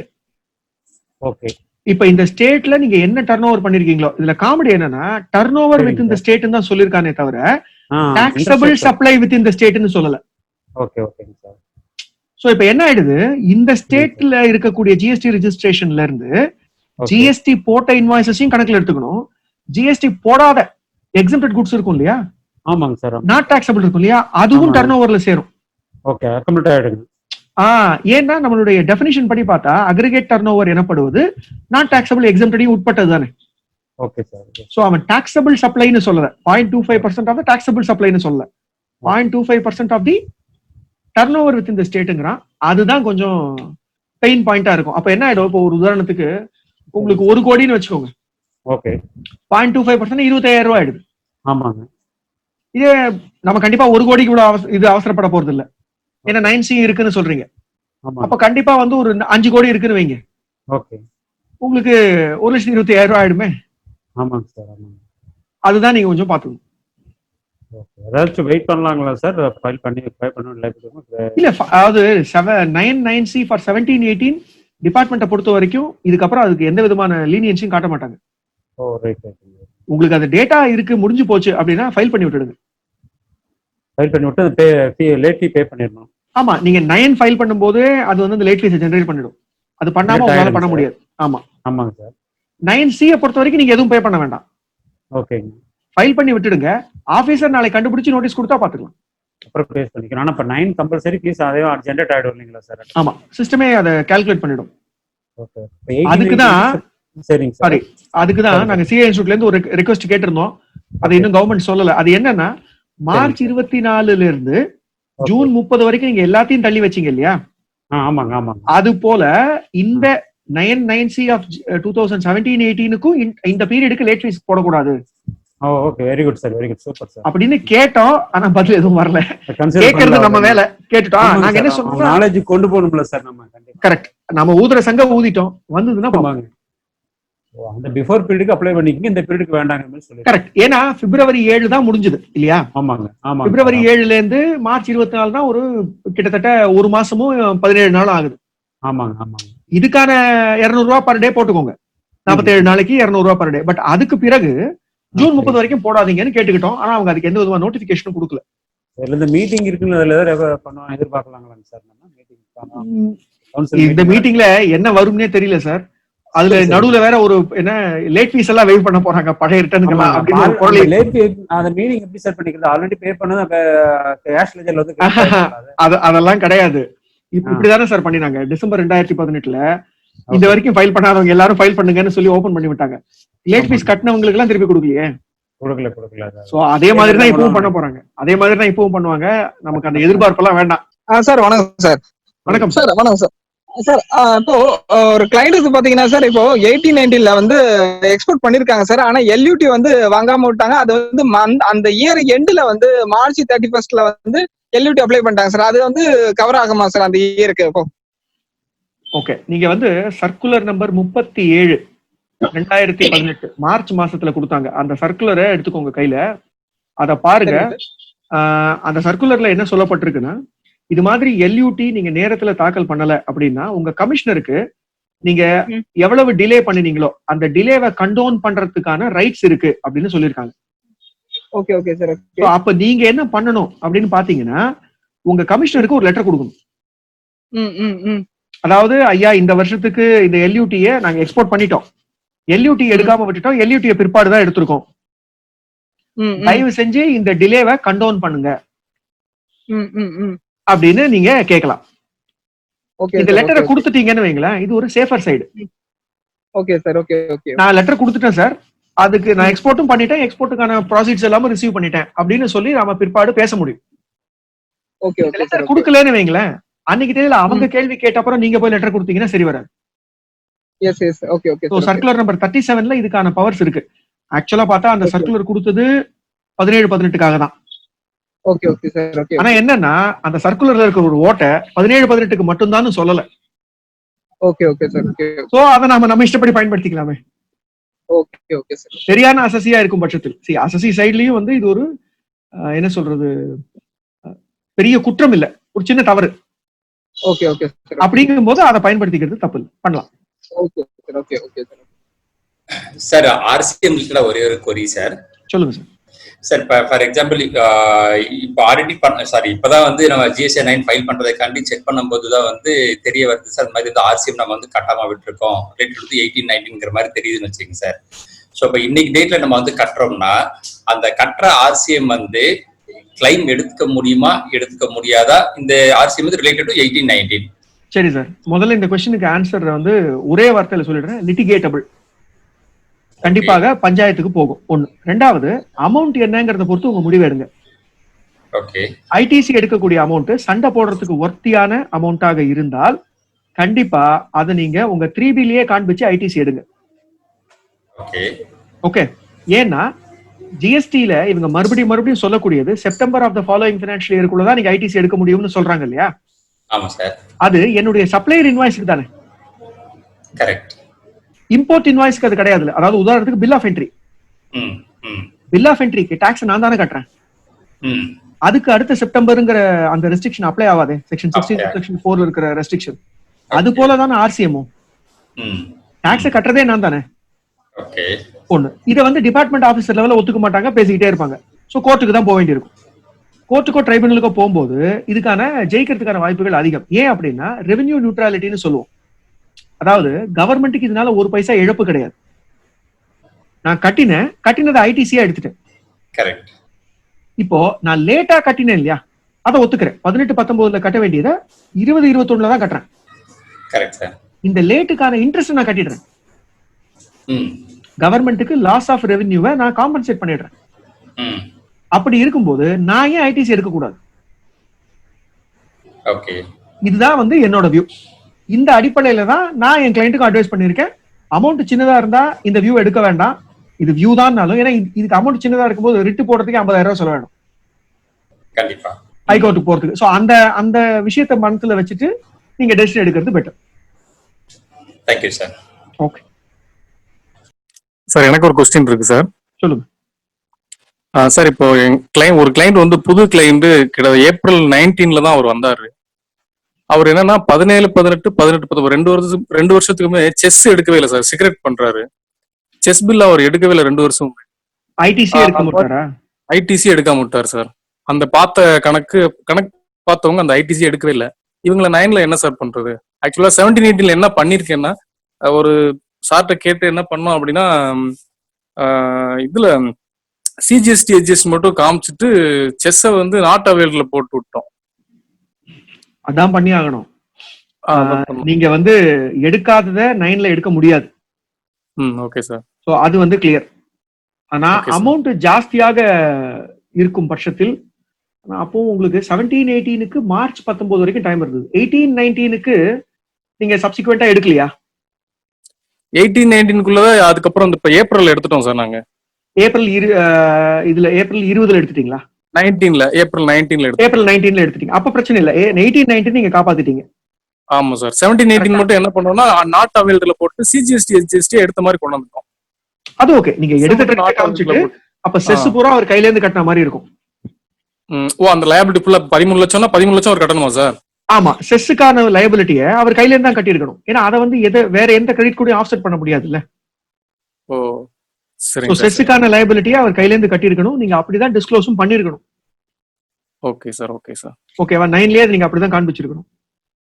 சரிங்க சார், சரிங்க சார். Thank you sir. ஓகே. வேற எதுவும் கேள்வி கேட்கணுமா சார்? யாரும் சார் சம்சுதீன் பேசுறேன் சார். சம்சுதீன் எப்படி இருக்கீங்க? நல்லா இருக்கு சார். ஒண்ணுல இம்போர்ட் டாக்ஸ் வந்து இருக்க கூடாது மாதிரி ரிவர்சல் பண்ணக்கூடாதுன்ற மாதிரி கிளாரிபிகேஷன் இதெல்லாம் இருக்கு சார். நீங்க ரிவர்சல் பண்ணலாம்ன்ற மாதிரி சொல்றீங்க சார். ரிவர்சல் நீங்க 3Bல பண்ணிட்டீங்கன்னா 7ல பண்ணாதீங்க. 3Bல பண்ணல சார். 3Bல பண்ணலைன்னா நீங்க 9ல தான் பண்ணணும். அப்படி பண்ற அந்த ரிவர்சலை தான் நான் வந்து சொன்னேன், நீங்க டிஆர்சிலையும் பண்ணலாம் அப்படின்னு சொன்னேன். அப்போ we have to mention the figure and mention பண்ணிட்டு டிஆர்சி ஜேபி போட சொல்லிருக்கீங்க. கரெக்ட். டிஆர்சி மூலமா அந்த கிரெடிட் நீங்க வெளில எடுத்துடலாம். ஆனா அதுக்கு இன்ட்ரெஸ்ட் கட்டணும், அதை ஞாபகம் வச்சுக்கோங்க. Okay sir. ஒரு சின்ன இன்னொரு நோட் சார். செக்யூரிட்டி சார்ஜஸ் வந்து ரிஜிஸ்டர்ட் டீலர்ட்ட நாங்க வாங்கிருக்கோம். ஆக்சுவலா அதுக்கு நாங்க தான் ரிசிபியன்ட் தான் டாக்ஸ் கட்டியிருக்கோம். அந்த பில் ரிஜிஸ்டர்ட் பில்லுன்னு சொல்லி இன்புட் கிளைம் பண்ணிட்டாங்க பசங்க எல்லாரும். நாங்களும் பார்க்காம கிளைம் பண்ணிட்டோம். சரி. இப்ப கண்டுபிடிக்கும் போது செக்யூரிட்டி சார்ஜஸ் வந்து நான் பே பண்ணிருக்கேன், அலாங் வித் டாக்ஸோட பே பண்ணதை நான் ரெகுலர் இன்புட் மாதிரி கிளைம் பண்ணிட்டேன். இப்போ அந்த பார்ட்டி பார்த்தா கேன்சல் டீலரா இருக்கு, அவங்க பேஸ் பண்ண முடியல. அந்த ஒரு சிக்கல் ஆயிடுச்சு. இப்போ இந்த மாதிரி ஒரு காம்ப்ளிகேஷன் வந்து பிராக்டிக்கல் எக்ஸிக்யூட் பார்க்கும்போது உண்மையா நான் தான் கட்டியிருக்கணும், சிபிஎன் தான் கட்டியிருக்கணும். 110,2000 அந்த இது வந்து வந்தது லேட்டஸ்டா. இப்போ நான் பண்ணாம விட்டுட்டேன், ரிஜிஸ்டர்ட் இன்புட்டை கிளைம் பண்ணிட்டேன். இப்போ எப்படி சார் பண்றது? இது ரெண்டாவதா நீங்க சொன்னது வந்து காம்ப்ளெக்ஸ் ஆயிடுச்சு ப்ராப்ளத்தை. அதாவது முதல் பார்ட் நீங்க சொன்னீங்க இல்லையா, அவரு போட்டாரு இன்வாய்ஸ்ல, நாங்க எடுத்துட்டோம், ஆனா அவர் டாக்ஸை கட்டிட்டாரு அப்படின்னு நீங்க சொல்லியிருந்தீங்கன்னு வைங்களேன், நான் வந்து தாராளமா அந்த ஐடிசியை வச்சுக்கோங்கன்னு சொல்லியிருப்பேன். அப்போ ஓகேவா சார்? அது அப்போ ஓகே, ஏன்னா அது ஃபைட் பண்றதுக்கு நமக்கு கிரவுண்ட்ஸ் இருக்கு. ஏற்கனவே சர்வீஸ் டாக்ஸ்ல இதுக்கு கேஸ் லாலாம் இருக்கு. ஏன்னா யாராவது ஒருத்தர் கட்டணும். மறுபடியும் சொல்றேன், இது வந்து ஆபீசர் லெவல்ல ஜெயிக்க முடியாது, ட்ரைபியூனலோ கோர்ட்டுக்கோ தான் போய் ஜெயிக்கணும். ஆனா வந்து சட்டப்படி இதுக்கான வழி இருக்கு. ஓகே, ஒண்ணு. ரெண்டாவது வந்து அவர் சப்சிக்வெண்டா கட்டல, அவர் இல்லவே இல்லை அப்படின்னு சொல்றீங்க இல்லையா, அதாவது எங்கிட்ட இருந்து பணமும் வாங்கிட்டாரு, நான் ஐடிசி எடுத்துட்டு அவர் இல்லவும் இல்லை இப்போ அப்படிங்கும் போது உங்ககிட்ட தான் லைபிலிட்டி வந்து நிக்குது மறுபடியும். சோ இந்த கேஸ்ல நாம ஆர்சிஎம் கட்டுறது அப்படிங்கிறது ரெண்டாவது லாஸ். S S. அப்போ ஆக்டிவா இருந்தா there is no problem, GSTR file பண்ணிட்டா. ஏன்னா அப்ப நம்மளோட ஆர்குமெண்ட் என்னவா இருக்கும்னா, இந்த டிரான்சாக்ஷனுக்கு உரிய டாக்ஸ் என்கிட்ட இருந்தோ அவங்க கிட்ட இருந்தோ, ஆனா யாரோ ஒருத்தர்கிட்ட இருந்து வந்துருச்சு இல்ல, உங்களுக்கு கவர்மெண்ட்டுக்கு வர வேண்டியது வந்துருச்சு, யார் கட்டினா என்ன அப்படின்னு ஆர்கியூ பண்ணலாம். இப்ப ரெண்டாவது நீங்க சொன்ன சிச்சுவேஷன்ல அப்படி ஆர்கியூ பண்ண முடியாது, ஏன்னா அவரும் கட்டல நாமளும் கட்டல. அடுத்து பார்ட் 5ல சொல்லும்போது டேபிள் நம்பர் 10, 11, 12, 13ல வந்து 12 and 13 தான் வந்து ஆப்ஷனல் இருக்கு. 10, 11 வந்து மேண்டேட்டரி மாதிரி தான் இருக்கு, ஆனா நீங்க ஆப்ஷனல் சொன்ன மாதிரி இருக்கு சார். அவங்களுடைய இதுல தெளிவா சொல்லிட்டாங்க, 10, 11, 12, 13 எல்லாமே ஆப்ஷனல் தான் அப்படி சொல்லிட்டாங்க. ஓகே. ஆமா, இது வந்து இந்த 26 நவம்பர் நோட்டிபிகேஷன் நினைக்கிறேன். அதுபடி அது 4மே, அதாவது இந்த வருடத்திற்கு உரியது அடுத்த வருடத்தில் செய்யப்பட்டதுங்கிறது கம்பல்சரி கிடையாது அப்படின்ட்டாங்க. இன்னும் ஃபைனலா ஒரே क्वेश्चन சார். சொல்லுங்க சார். ரூல் நம்பர் 37ல வந்து நம்ம வந்து ரீக்ளைம் பண்றோம் சார். ரீக்ளைம் அது வந்து நீங்க ரிவர்சல் பண்ணனும், 18 டேஸ்க்கு பேப்பர் ரிவர்சல் பண்ணனும்னு சொல்றாங்க இல்லையா. இப்போ அத வந்து எல்லாரும் என்ன வருதுன்னா அவுட்வர்ட் சப்ளைல தான் காட்ட சொல்றாங்க, அது ரிவர்சல்ல காட்டணும்ன்றது எதுவுமே கிடையாது. அதுதான் புரியல எனக்கு. ரிவர்சல்ல பண்ணுமா அவுட்புட்ல பண்ணுமா? அவுட்புட்ல போட்டா வேல்யூ போட முடியாது, டாக்ஸ் மட்டும் தான் போட முடியும் 3Bல. ஓகே, இப்போ நான் சொல்லிடுறேன். இதுக்கு வந்து என்ன விஷயம்னா, இது நாங்க போன வாரம் 2 வாரம் முன்னாடி புது ரிவர்சல் சொல்றாங்க, ஆனா அவங்க பார்த்தா அவுட்வர்ட் சப்ளைல ஆட் பண்ணி காட்டுங்க சொல்லுது. இல்ல, சட்டத்துல அப்படிதான் இருக்கு. ஆனா பிரச்சனை என்ன அப்படின்னு பாத்தீங்கன்னா, அவங்களுடைய இன்டென்ஷன் என்னன்னா, GSTR 1, 2 and 3 இருந்திருந்தால் நீங்க இதை பண்ணிருக்கலாம். சட்டம் கொண்டு வரும்போது 1, 2, 3ன்னு கொண்டு வந்துட்டு பிற்பாடு புதுசா 3Bன்னு ஒண்ணு கொண்டு வந்து இறக்கிட்டாங்க. இப்ப டாக்ஸ் கட்டக்கூடியது முந்தி எது 3ஆ தான் இருந்துச்சு, அதாவது ஒரிஜினலா. ஆனா 3 வரவே இல்லை, நாம எல்லாரும் 3Bயோட தான் வாழ்ந்துகிட்டு இருக்கோம். அப்ப என்ன ஆயிடுச்சு, 3Bல இவங்க கொண்டு வந்த அந்த சட்டத்துக்கான வழிமுறைகள் இல்ல. அதனாலதான் பாத்தீங்கன்னா போன வாட்டி 9 கொண்டு வரும்போது அவங்களே ரிவர்சல்ல ரூல் 37 போட்டிருக்காங்க, ரூல் 42ன்னு போட்டிருக்காங்க, ரூல் 43ன்னு போட்டிருக்காங்க. ஆனா ரூல் 42, 43, 37 எதை படிச்சாலும் என்ன தெரியும்னா, இதை போய் அவுட்புட்ல இன்க்ரீஸ் பண்ணு, அவுட்புட்ல இன்க்ரீஸ் பண்ணுன்னு தான் இருக்கும். Yes sir, yes sir. கரெக்டா? இதுதான் வந்து இது ஐ அக்ரி. பட் இது வந்து லாக்கு அகைன்ஸ்ட் கிடையாது. ஏன்னா அவங்களே இப்படி இதுதான் காட்டணும்னு சொல்லி அவங்க நோட்ஸ்லயும் கொடுத்துட்டாங்க. பிராக்டிகலா 3Bல ரிவர்சல் காலம்ல காமிச்சிடலாம். நீங்க 3B ரிவர்சல்ல தாராளமாக காட்டலாம். இதுக்குதான் பாத்தீங்கன்னா இதை கீழே கவனிச்சிருந்தா உங்களுக்கு தெரிஞ்சிருக்கும். முந்தியெல்லாம் இன்புட் டாக்ஸ் கிரெடிட்டை விட, அதாவது டேபிள் 4ல டேபிள் 4A விட 4Bலயோ Cலயோ உங்களால அதிகப்படியான ஐடிசி ரிவர்சல் கொடுக்க முடியாது. உதாரணத்துக்கு இந்த மாசம் நீங்க 1000 ரூபாய் ஐடிசி எடுக்கிறீங்கன்னா 1500 ரூபாய் ரிவர்சல்னு கொடுக்க முடியாது. அவுட்புட் டாக்ஸ்ல ஆட் ஆகி காட்டுறோம். வரேன். இது கொடுக்க முடியாம இருந்தது. ஜூலை 2019க்கோ ஆர் டிசம்பர் 2018ல இருந்தோ என்ன ஆச்சுன்னா, நீங்க மேல 1000 இன்புட் டாக்ஸ் அவைல்டு, ரிவர்சல் 1500 கொடுத்தீங்கன்னா சிஸ்டம் கொண்டு போய் இந்த 500 அவுட்புட்ல ஆட் பண்ணிக்குது. இது முதல் நாள்ல இருந்து வரல, ஒரு 1.5 வருஷம் கழிச்சு தான் வந்துச்சு. இது இந்த விஷயத்துக்காக தான் கொண்டு வரப்பட்டது. அதனால தாராளமா நீங்க ரிவர்சல்ல காட்டலாம். இம்பாக்ட் ஒண்ணுதான். Thank you sir. Thank you. Sure. Sir வேற யாரும் क्वेश्चन கேட்கணுமா சார்? Sir question sir, one more question sir. சொல்லுங்க சார். இப்போ பெட்ரோல் பங்க் இருக்குது இல்லைங்க சார், பெட்ரோல் பங்க்குக்கு வந்து 2 கோடி பக்கத்துல வரல. அவங்க ஒரு 3 months தான் எடுத்துருக்காங்க 17-18. அந்த பீரியட்ல வந்து அவங்களுக்கு வந்து நம்ம GSR 9 ஃபைல் பண்ணணும்டா சார்?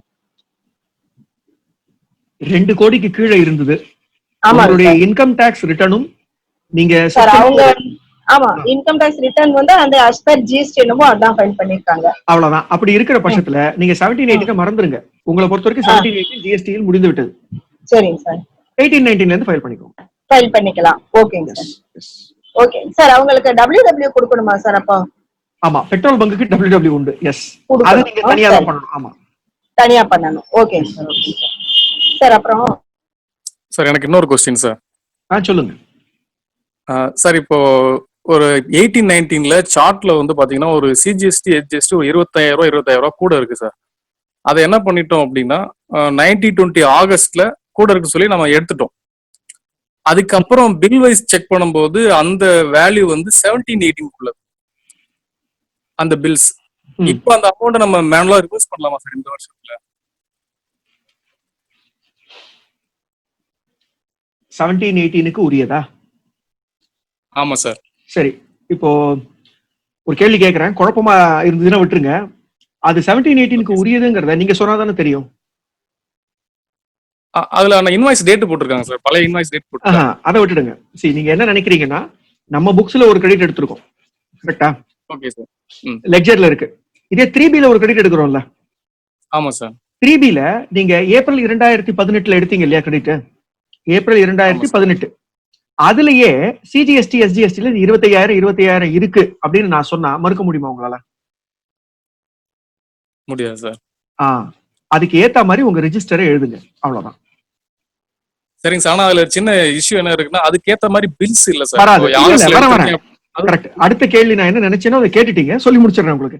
சார், இதை எடுத்து கூட்டினா எனக்கு டோட்டல் டேலி ஆகல, இந்த ஐடிசி எடுத்துட்டு போய் உள்ள வச்சா எனக்கு அந்த டோட்டல் டேலி ஆகல.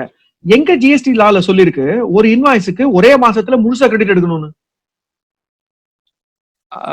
36(4)ல அதுக்கப்புறம் சொல்லிருக்காங்கல்ல சார். எங்க சொல்லிருக்காங்க? 36(4) becomes applicable only from 1st October 2019. rather in fact கரெக்டா சொல்றேன், 9th October 2019. கரெக்டா? ஆமா சார். இந்த 2D எல்லாம் நாங்க முன்னாடியே பண்ணிட்டோம்னு தெரிஞ்சுதான் அவங்க அதுக்கப்புறம் கொண்டு வந்தாங்க. சோ அந்த தேதி வரைக்கும் என்ன நடந்திருந்தாலும் நம்மளால பெருசா மூடி போட்டு மூடிட முடியும். அத நம்ம இப்ப ரிவர்ஸ் பண்றதா பண்ணிக்கலாமா சார்? இந்த மார்ச்ல ரிவர்ஸ் பண்றீங்க நீங்க அந்த கிரெடிட்டை எடுத்ததாவே காண்பீங்கன்னு சொல்றேன். இப்போ GST படி இன்புட் டாக்ஸ் கிரெடிட் எடுத்ததுக்கு பிரேக்கப் கொடுக்கணும், கரெக்டா? கண்டிப்பா சார். அந்த பிரேக்கப்ல இந்த இன்வாய்ஸ் கொண்டு போய் ஏப்ரல் 2018 சொன்னீங்கன்னா என்ன பிரச்சனை? அப்படியா? அவ்வளவுதானே? இல்ல, அந்த வருஷமே எடுத்திருக்கோம் சார். அந்த வருஷமே எடுத்து அந்த வருஷம் ஏறாம இருக்கு. ஆக்சுவலா 17-18 அதானே சொல்றீங்க.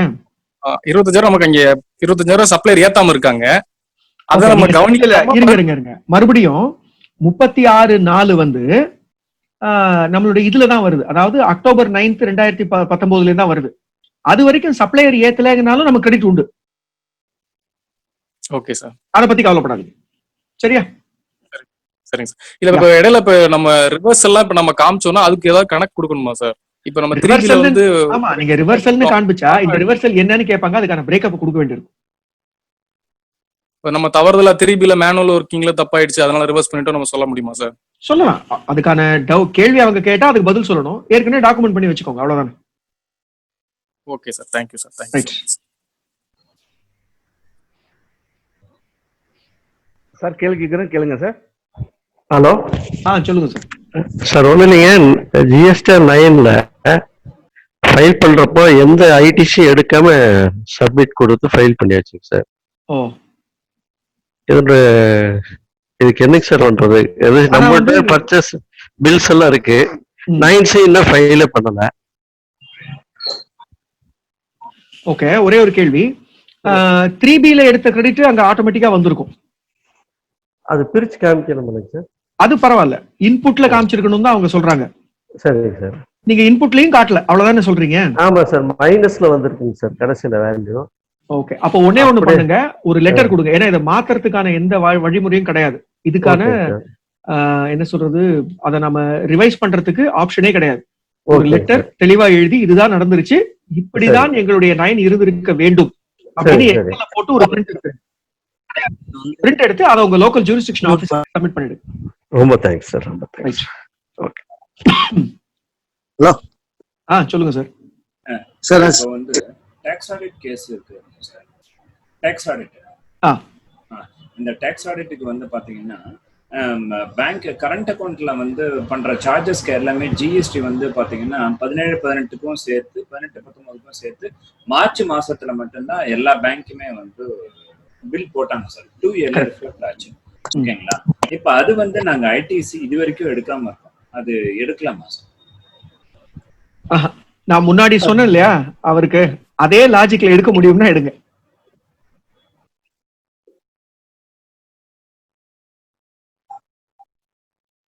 ஹலோ. அவங்க லேட்டா போட்டுட்டாங்க அப்படிங்கறதுனால நமக்கு அதுக்கு இது வந்துடாது, ரைட்ஸ் வந்துடாது. நீங்க நாம எடுத்த கிரெடிட்டுக்குள்ளேயே இதை விளையாடி இது ஏப்ரல் அதுல எடுத்ததே நாங்க அப்பவே எடுத்துட்டோம் இந்த கிரெடிட்டை அப்படின்னு சொல்லி உங்களால பிரேக்கப் கொடுக்க முடியும்னா தாராளமா நீங்க எடுத்துக்கலாம். அப்படிதான் கொடுக்கணும். ரைட் ட்ரையலா நம்ம இப்ப எடுக்க முடியாது. ரைட் ட்ரையலா எடுக்கலாம். ஓகே. ஹலோ. சொல்லுங்க சார். சார் இப்ப இது 19-20க்கு ரீஃபண்டுக்கு போனோம்னா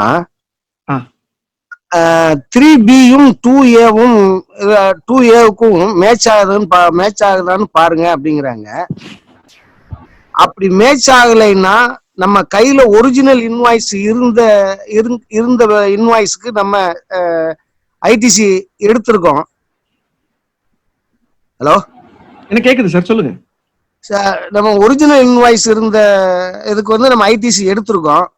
இப்ப அவங்க நம்ம ரீஃபண்டுக்கு போனோம்னா அனெக்சர் பின்னு சொல்லி ஒன்ன கொடுத்து நீங்க அதுல வந்து 2Aவும் 3Bயும் மேட்ச் ஆகாத அந்த இன்வாய்ஸை தனியா எழுதி அதை நம்மளே கையெழுத்து போட்டு கொடுங்க, நாங்க ரீஃபண்ட் கொடுக்குறோம் அப்படிங்கிறாங்க சார். அது என்ன நோக்கம்?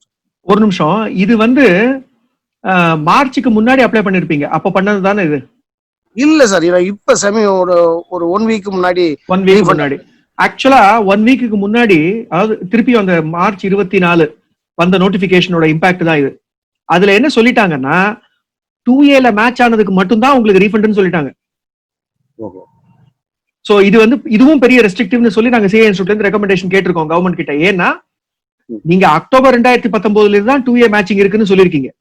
ஆனா மார்ச் 24க்கு பிறகு அப்ளை பண்ணக்கூடிய ரீஃபண்ட் எல்லாத்துக்கும் 2A மேட்ச் இருந்தா தான் கொடுப்பேன்னு சொல்றது எந்த விதத்துல நியாயம் அப்படின்னு கேட்டிருக்கோம்.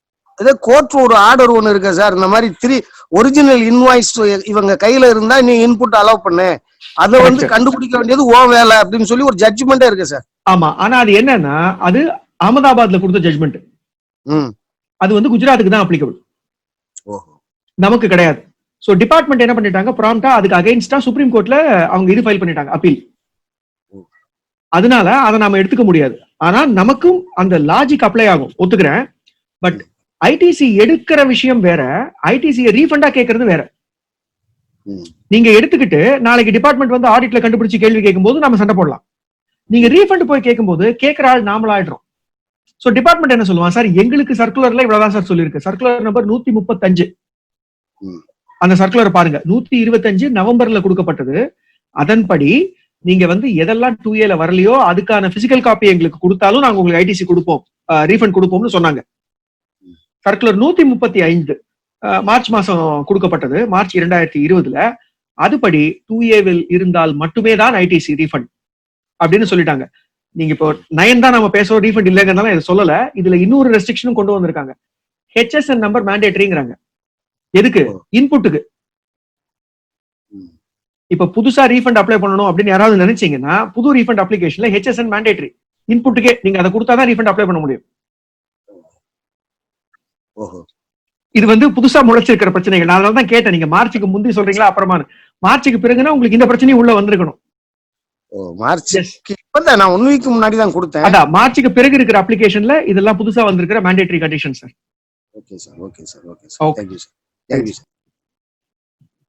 சார் வேற ஏதாவது கேள்வி கேட்கணுமா? ஹலோ சொல்லுங்க மேடம். சார் ஆக்சுவலா என் கிளையண்ட்டுக்கு வந்து ஐடிசி வந்து எக்ஸ்ட்ரா இருக்கு சார். இவங்க எடுத்திருக்க ஐடிசி 2A விட ஜாஸ்தியா இருக்கு. ஆனா ஆக்சுவலா இவங்க பில் எல்லாம் கரெக்டா வச்சிருக்காங்க சார். இப்போ இதை ரிவர்ஸ் பண்ணாங்களா? எந்த வருஷத்துக்குமா? 18-19 சார். ரிவர்ஸ் பண்ண வேண்டியது இல்ல. சரிங்க சார். இப்போ அந்த அமௌண்ட் வந்து நெக்ஸ்ட் இயர்க்கு அப்படியே ஆட்டோ பாப்புலேட் ஆயிடுங்களா? இல்ல ஆட்டோலாம் ஆகாது. அதாவது நீங்க கிரெடிட்டை 3Bல எடுக்கிறீங்க, கரெக்டா? ஆமா சார், ஆமா சார். 3Bல நீங்க கிரெடிட் எடுத்துக்கோங்க, ஒரு பாயிண்ட் முடிஞ்சது. இந்த பக்கம் 2Aல அவங்க என்ன போட்டாங்களோ அது வரப்போகுது. அவங்க போடலைன்னாலும் உங்க கையில இன்வாய்ஸ் இருக்கு, நீங்க 3Bல எடுத்துட்டீங்க, அவ்வளவுதான். நீங்க எந்த வருஷம் எடுத்தீங்களோ அந்த வருஷத்துல உங்களுக்கான கிரெடிட் அது. அது எதுவும் அடுத்த வருஷத்துக்கு ஆட்டோ பாப்புலேட் ஆக வேண்டிய அவசியம் இல்லை. இப்போ எக்ஸஸ் இருக்க ஐடிசி சார் நீங்க வந்து எந்தல எக்ஸஸ்னு சொல்றீங்க? 2Aக்கும் 3Bக்கும் தானே எக்ஸஸ்? ஆமா, 3B புரியுது. 3B 18-19 வந்துற போகுது அந்த அமௌண்ட் இல்லையா? ஆமா சார். 9 டேபிள், அதாவது GSTR 9ல டேபிள் 8ல தான் இதுக்கான டேட்டா இருக்கு. அதாவது என்னுடைய கிரெடிட் இவ்வளவு, இதில் அடுத்தவர் எனக்கு அகைன்ஸ்டாக ரிப்போர்ட் பண்ணது இவ்வளவு அப்படிங்கிற அந்த பிரேக்கப் இருக்கு இல்லையா? அந்த பிரேக்கப் இருக்கிற அந்த டேபிளே கம்பல்சரி கிடையாது. டேபிள் 8 கம்பல்சரி கிடையாது. சோ 2A மேட்சிங் அப்படிங்கிறது 17-18க்கும் 18-19க்கும் கம்பல்சரி கிடையாது. அசசியா கொடுக்கணும்னு ஆசைப்பட்டா கொடுக்கலாம், அல்லது அத ஒரு தனி பேப்பர்ல, ஒரு ஒயிட் பேப்பர்ல அத ஒரு டேபிளா போட்டு அத 9C கூட அப்லோடு பண்ணலாம் அப்படின்னு 26 நவம்பர் 2019 வந்த சர்க்குலர்ல, சாரி அந்த நோட்டிபிகேஷன்ல தெளிவுபடுத்திட்டாங்க. சோ அதனால நீங்களா போய் வலுக்கட்டாயமா அந்த இதை பண்ணாதீங்க. நான் முன்ன சொன்ன மாதிரி 9 அக்டோபர் 2019 இருந்து தான் அது கம்பல்சரி. அதுக்கு முன்னாடியே நாம இதை பண்ணணும், பண்ண வேண்டியது இல்லை. Thank you sir. ரைட். ஹலோ, வணக்கம் சார். சொல்லுங்க சார். ஒரு கன்ஸ்ட்ரக்ஷன் கம்பெனி 2 ஸ்டேட்ல ஒர்க் பண்றாங்க சார். 2 ஸ்டேட்? 2 ஸ்டேட்ல பண்றாங்க. அவங்க வந்து அவங்க ஓன் அசட் மெஷினரியில மூவ் பண்ணுவாங்க இல்லைங்களா சார்? பேபிள் போட்டு மூவ் பண்ணிட்டு இருக்கோம். அப்ப அந்த மாதிரி சமயத்துல நம்ம டாக்ஸ் கட்டி பில் பண்ணணும். இது கேபிட்டல் குட்ஸ். இது ஆக்சுவலா ஓகே. ஆக்சுவலா நீங்க கேபிட்டல் குட்ஸ இதுக்கு தான் எடுத்துட்டு போறீங்க, அங்க கொண்டு போய் யூஸ் பண்ண போறீங்க, கரெக்டா? ஆமா ஆமா, கரெக்ட் சார். சோ நீங்க வந்து அதை சப்ளை பண்ணல, கரெக்ட். ஓகேவா? கிட்டத்தட்ட ஜாப் ஒர்க்னு வச்சுக்கலாமா? Correct sir, correct. சோ 3 வருஷத்துக்குள்ள அது திரும்பி வந்துருமா? வந்துருங்க சார். அவ்வளவுதான், போட்டு அனுப்பிச்சிருங்க. அப்படிதான் பண்ணிட்டு இருக்கோம். ஆனா அந்த ஆபீசர் வந்து இப்ப எடுத்துட்டு இல்ல நீங்க வேபிள் போன என்ன பர்பஸ் இல்ல வேபிள், அதாவது நீங்க என்ன பண்ணுங்கன்னா இது போடுங்க, டிசி போடுங்க. டிசி போட்டுருக்கோம் சார். ஆமா, டிசி ஃபார் ஜாப் ஒர்க்னு போடுங்க. சரிங்க சார். போட்டுட்டு உங்களுடைய இப்ப உதாரணத்துக்கு இங்க இருந்து கர்நாடகா அனுப்புறீங்கன்னு வைங்க. Correct sir. கர்நாடகாவுக்கு உங்களுக்கு ரெஜிஸ்ட்ரேஷன் இருக்கு. ஆமா இல்லையா? அந்த கர்நாடகா ரெஜிஸ்ட்ரேஷன் தான் உங்க ஜாப் ஒர்க்கர்னு சொல்லுங்க. சரிங்க சார். சொல்லிட்டீங்கன்னா அப்ப என்ன ஆயிடும்? என் ஜாப் ஒர்க்கருக்கு அனுப்பிச்சிருக்கேன் சார். சோ ITC 04 அப்படிங்கிற ஜாப் ஒர்க் ரிட்டர்ன் ஃபைல் பண்ணிடுங்க. சரிங்க சார். குவார்டர்லி. அப்ப என்ன ஆயிடும்? 3 வருஷத்துக்குள்ள இது திரும்பி வந்தா போதும். 3 வருஷத்துக்குள்ள வரலைன்னா தானே டாக்ஸ். Okay okay sir. நீங்க அப்படி காமிச்சிட்டு போயிடலாம். இது அவர் கொஸ்டின் கேட்க முடியாது, ஏன்னா நீங்க சப்ளை பண்ணல. அங்க பண்ண போற சப்ளைக்கு இத வந்து நீங்க உபகரணத்தை கொடுத்து அமைச்சிருக்கீங்க, திருப்பி வந்துடும். ஆமா சார். எங்க கம்பெனியா சார் 2 ஸ்டேட்ல பண்ணிட்டு இருக்கோம் ஒர்க். அவ்வளவு புரியுது. ஜிஎஸ்டி பொறுத்த வரைக்கும் பாத்தீங்கன்னா இந்த ஸ்டேட் ரெஜிஸ்ட்ரேஷன் வேற, அந்த ஸ்டேட் ரெஜிஸ்ட்ரேஷன் வேற. அதனால கேக்குறாங்க. இது வந்து வண்டியா இருந்ததுன்னா ஏற்கனவே ஒரு கிளாரிபிகேட்டரி நோட்டிபிகேஷன் 28 ஜூன் 2017 வந்துருச்சு. அது KPN சென்னை, KPN பெங்களூர்ல போய் வண்டி நிக்குது பஸ். திருப்பி KPN பெங்களூர்ல இருந்து வரப்போகுது. இப்ப இந்த பஸ் இங்க இருந்து போனதுக்கு நான் GST இன்வாய்ஸ் போட முடியும்? கண்டிப்பா. இல்ல திருப்பி வந்ததுக்கு போட முடியுமான்னு அவசியம் இல்ல. அப்படின்னு சரி. சொல்லி அவங்க சொல்லிட்டாங்க அதை ஏற்கனவே நோட்டிபிகேஷன்ல. இப்ப Okay, நீங்க சொல்லக்கூடியது கேபிட்டல் குட்ஸ்ங்கிறதுனால நான் இப்படி சொல்றேன். Okay okay sir. அவங்க வந்து பில் போட்டதை நீங்க எடுத்துட்டு போ, அங்க இன்புட் எடுத்துக்க அப்படின்ற அவசியம் இல்ல கேபிட்டல் குட்ஸுக்கு அந்த அதாவது நான் ஜாப் ஒர்க்னு சொல்லிட்டா அவங்க கேள்வி கேட்க முடியாது. Okay okay sir. இங்க இதை கொண்டு போய் அங்க வச்சு அவர் எனக்காக ஒரு ஜாப் ஒர்க் எக்ஸிக்யூட் பண்ணி கொடுக்க போறாரு சார்னு சொல்லுங்க. சரி, நாளைக்கு சார். பிற்பாடு அவங்க என்ன கேட்கலாம்னா இதுக்கான இன்வாய்ஸ் யார் போடுவா, அந்த ஒர்க் நடக்குது இல்லங்க, ஆமா ஆமா சார். அதுக்கான இன்வாய்ஸை தமிழ்நாடு போடுமா கர்நாடகா போடுமான்னு கேட்பாங்க. சார், கர்நாடகா தான் அங்க எந்தெந்த ஸ்டேட்டோ அந்த ஸ்டேட்ல தான் பண்றோம் சார். அந்த ஸ்டேட் இன்வாய்ஸ் பண்ணிச்சு அப்படின்னா நீங்க இந்த பொருளை கொடுத்தீங்க இல்லையா இந்த ஜாப் ஒர்க்குக்கு, ஆமா அதுக்கு நீங்க அவர் பேர்ல ஒரு சின்ன அமௌண்ட் ஜாப் ஒர்க் சார்ஜஸா அவர்கிட்ட இருந்து நீங்க கலெக்ட் பண்ணிக்கலாம். என் பொருளை கொடுத்ததுக்கு ரெண்ட் கொடுத்த மாதிரி ரெண்ட் கொடுத்த மாதிரி நீங்க கலெக்ட் பண்ணிக்கலாம். ஏன்னா ரிலேட்டட் பார்ட்டி டிரான்சாக்ஷன் இல்லையா? ஆமா சார். இல்ல ரெண்டு ஒரே கம்பெனி தானே சார்? அதுதான். ஆனா ஜிஎஸ்டி படி பாத்தீங்கன்னா உங்களுக்கு பேரு டிஸ்டிங்க்ட் பர்சன் பேரு. ஓ நீங்க சரி ரிலேட்டட் சரி. பார்ட்டிக்குள்ளதான் வருவீங்க. ஒரே பேன் இருந்து பட் ரெண்டு Okay. ரெஜிஸ்ட்ரேஷனா இருந்தாலும் நீங்க ஆமா. ரெண்டு ஆள்னு கொல்லப்படுவீங்க. ஆமா ஆமா சார். சோ ஒரு மினிமம் அமௌண்ட்டுக்கு இன்வாய்ஸ் போட்டுக்கோங்க. அந்த மாதிரி போட்டா அங்க அவுட் புட் இங்க இன்புட் ஆயிடுது, பிரச்சனை ஆயிடுது, சால்வ் ஆயிடும். கரெக்ட். இன்னொரு சின்ன ஒரு டவுட்டுங்க சார். இப்போ வந்து நம்ம 2A ஒரு பில் விட்டுடுச்சிங்க சார். நம்ம சப்ளையர் கால் பண்ணி பேசுறோம். 78 பில்ல வந்து அவர் 88 கண்டுபிடிச்சு அவர் வந்து 78 ரிட்டர்ன் ஃபைல் பண்ணிட்டாரு ஆல்ரெடி. ஸோ அதாவது அந்த பில்ல காட்ட முடியாம ஒரு 18 காட்டுறாரு. ஆனா ஆபீசர்ஸ் அவன் என்னங்கிறாங்க அந்த ரிட்டர்ன் எனக்கு வரணும் அப்படின்னா அவர் எப்படி பண்ண முடியும்? அவர் மிஸ் பண்ணிட்டார் பில்ல, அவர் 18 காட்டிட்டாரு, பில் டேட் கரெக்டா கொடுத்துருக்காரு. ஆனா வந்து அவங்க என்னங்கிறாங்க இல்ல நீங்க 78 ரிட்டர்ன் வந்தா நான் ஒத்துப்பேன் அப்படின்றாங்க. அது எப்படி சார் பாசிபிலிட்டி? இது வந்து பிடிவாதம் சார். பாசிபிளே இல்லாததை அவங்க கேக்குறாங்கன்னா முடியாது, இப்படிதான் வரும்னு சொல்லி சிஸ்டம்ல அவங்களுக்கே கண்ட்ரோல் இல்ல. நமக்கு எப்படி, நம்மளால எப்படி பண்ண முடியும்? அவர் கொடுத்துட்டாரு, பட் அவர் அந்த ரிட்டர்ன் ஆல்ரெடி ஃபைல் பண்ணிட்டாரு அப்படிங்கிற அவரையும் நம்ம எதுவும் சொல்ல முடியல. கரெக்ட். இவங்க கொடுக்க மாட்டாங்க. இது 1890 ஃபைல் ஆயிருந்தா ஆயிடுச்சு, வழி இருந்தா சொல்லுங்க நாங்க பண்றோம்னு நாம தான் கேட்கணும், வேற வழி இல்ல. இது மாதிரி இந்த ரெண்டு கேஸுக்கு நாங்க மெட்ராஸ் ஹைகோர்ட்ல போய் ரிட்டு போட்டு ரிட்டும் எங்களுக்கு சார்பா தீர்ப்பு வந்துருச்சு. அதனால அமௌண்ட் ஜாஸ்தியா இருந்தா அந்த ஒரு வழிதான். Okay sir. Okay sir. Thank you so much. Sir ஒரே ஒரு கிளாரிபிகேஷன் மட்டும் சார். இந்த ப்ரீவியஸா நீங்க இப்ப அட்ரஸ் பண்ணது அந்த கேபிட்டல் குட்ஸ் நீங்க சொன்னீங்களே ஜாபர்கா போட்டு எடுத்துட்டு போகலான்னு சொல்லிட்டு, இப்ப நம்ம ஜாபர்கா கேபிட்டல் குட்ஸ் கொடுக்கும்போது வந்து 3 இயர்ஸ் நமக்கு டைம் இருக்கு. இப்ப இன்கேஸ் 3 இயர்ஸ்க்குள்ள நமக்கு வந்து ரிட்டர்ன் வரலன்னு வச்சுங்க சார், அசியூம் தட் ப்ராஜெக்ட் அங்கிருந்து கன்டினியூ ஆகுது, சார் கேட்ட மாதிரி ஒர்க் அப்படியே கன்டினியூ ஆகுது அதர் ஸ்டேட்ல. ஸோ அப்ப அந்த மாதிரி கண்டிஷன்ல இப்ப அந்த சுச்சுவேஷன்ல எப்படி ப்ராப்ளம் சால்வ் பண்றது சார்? உங்களுக்கு 3 இயர்ஸ்க்குள்ள வராதுன்னு முன்னாடியே தெரியும்னு வைங்க. ஓகே. என்ன சஜஷன் அப்படின்னா ஸ்ட்ரைட்டாவே நீங்க மாசம் மாசம் ஒரு அமௌண்ட்டை ரெண்ட் இன்வாய்ஸா போட்டுருங்க உங்களுடைய பிரான்ச் மேலேயே. ஓகே. அவ்வளவுதானே. அப்ப இப்ப என்ன ஆயிடுச்சு, ஒரு பொருளை நான் வாடகை கொடுக்குறேன், வாடகை கொடுக்கறத அவர் 5 வருஷம் கூட வச்சுக்கலாமே, ஜாப் ஒர்க்கு அனுப்பிச்சாதான் 3 வருஷத்துக்குள்ள திருப்பி வரணும். Okay okay. சோ நீங்க இன்வாய்ஸ் போட்டுக்கோங்க, இங்க அவுட்புட் அங்க இன்புட், அவ்வளவுதானே.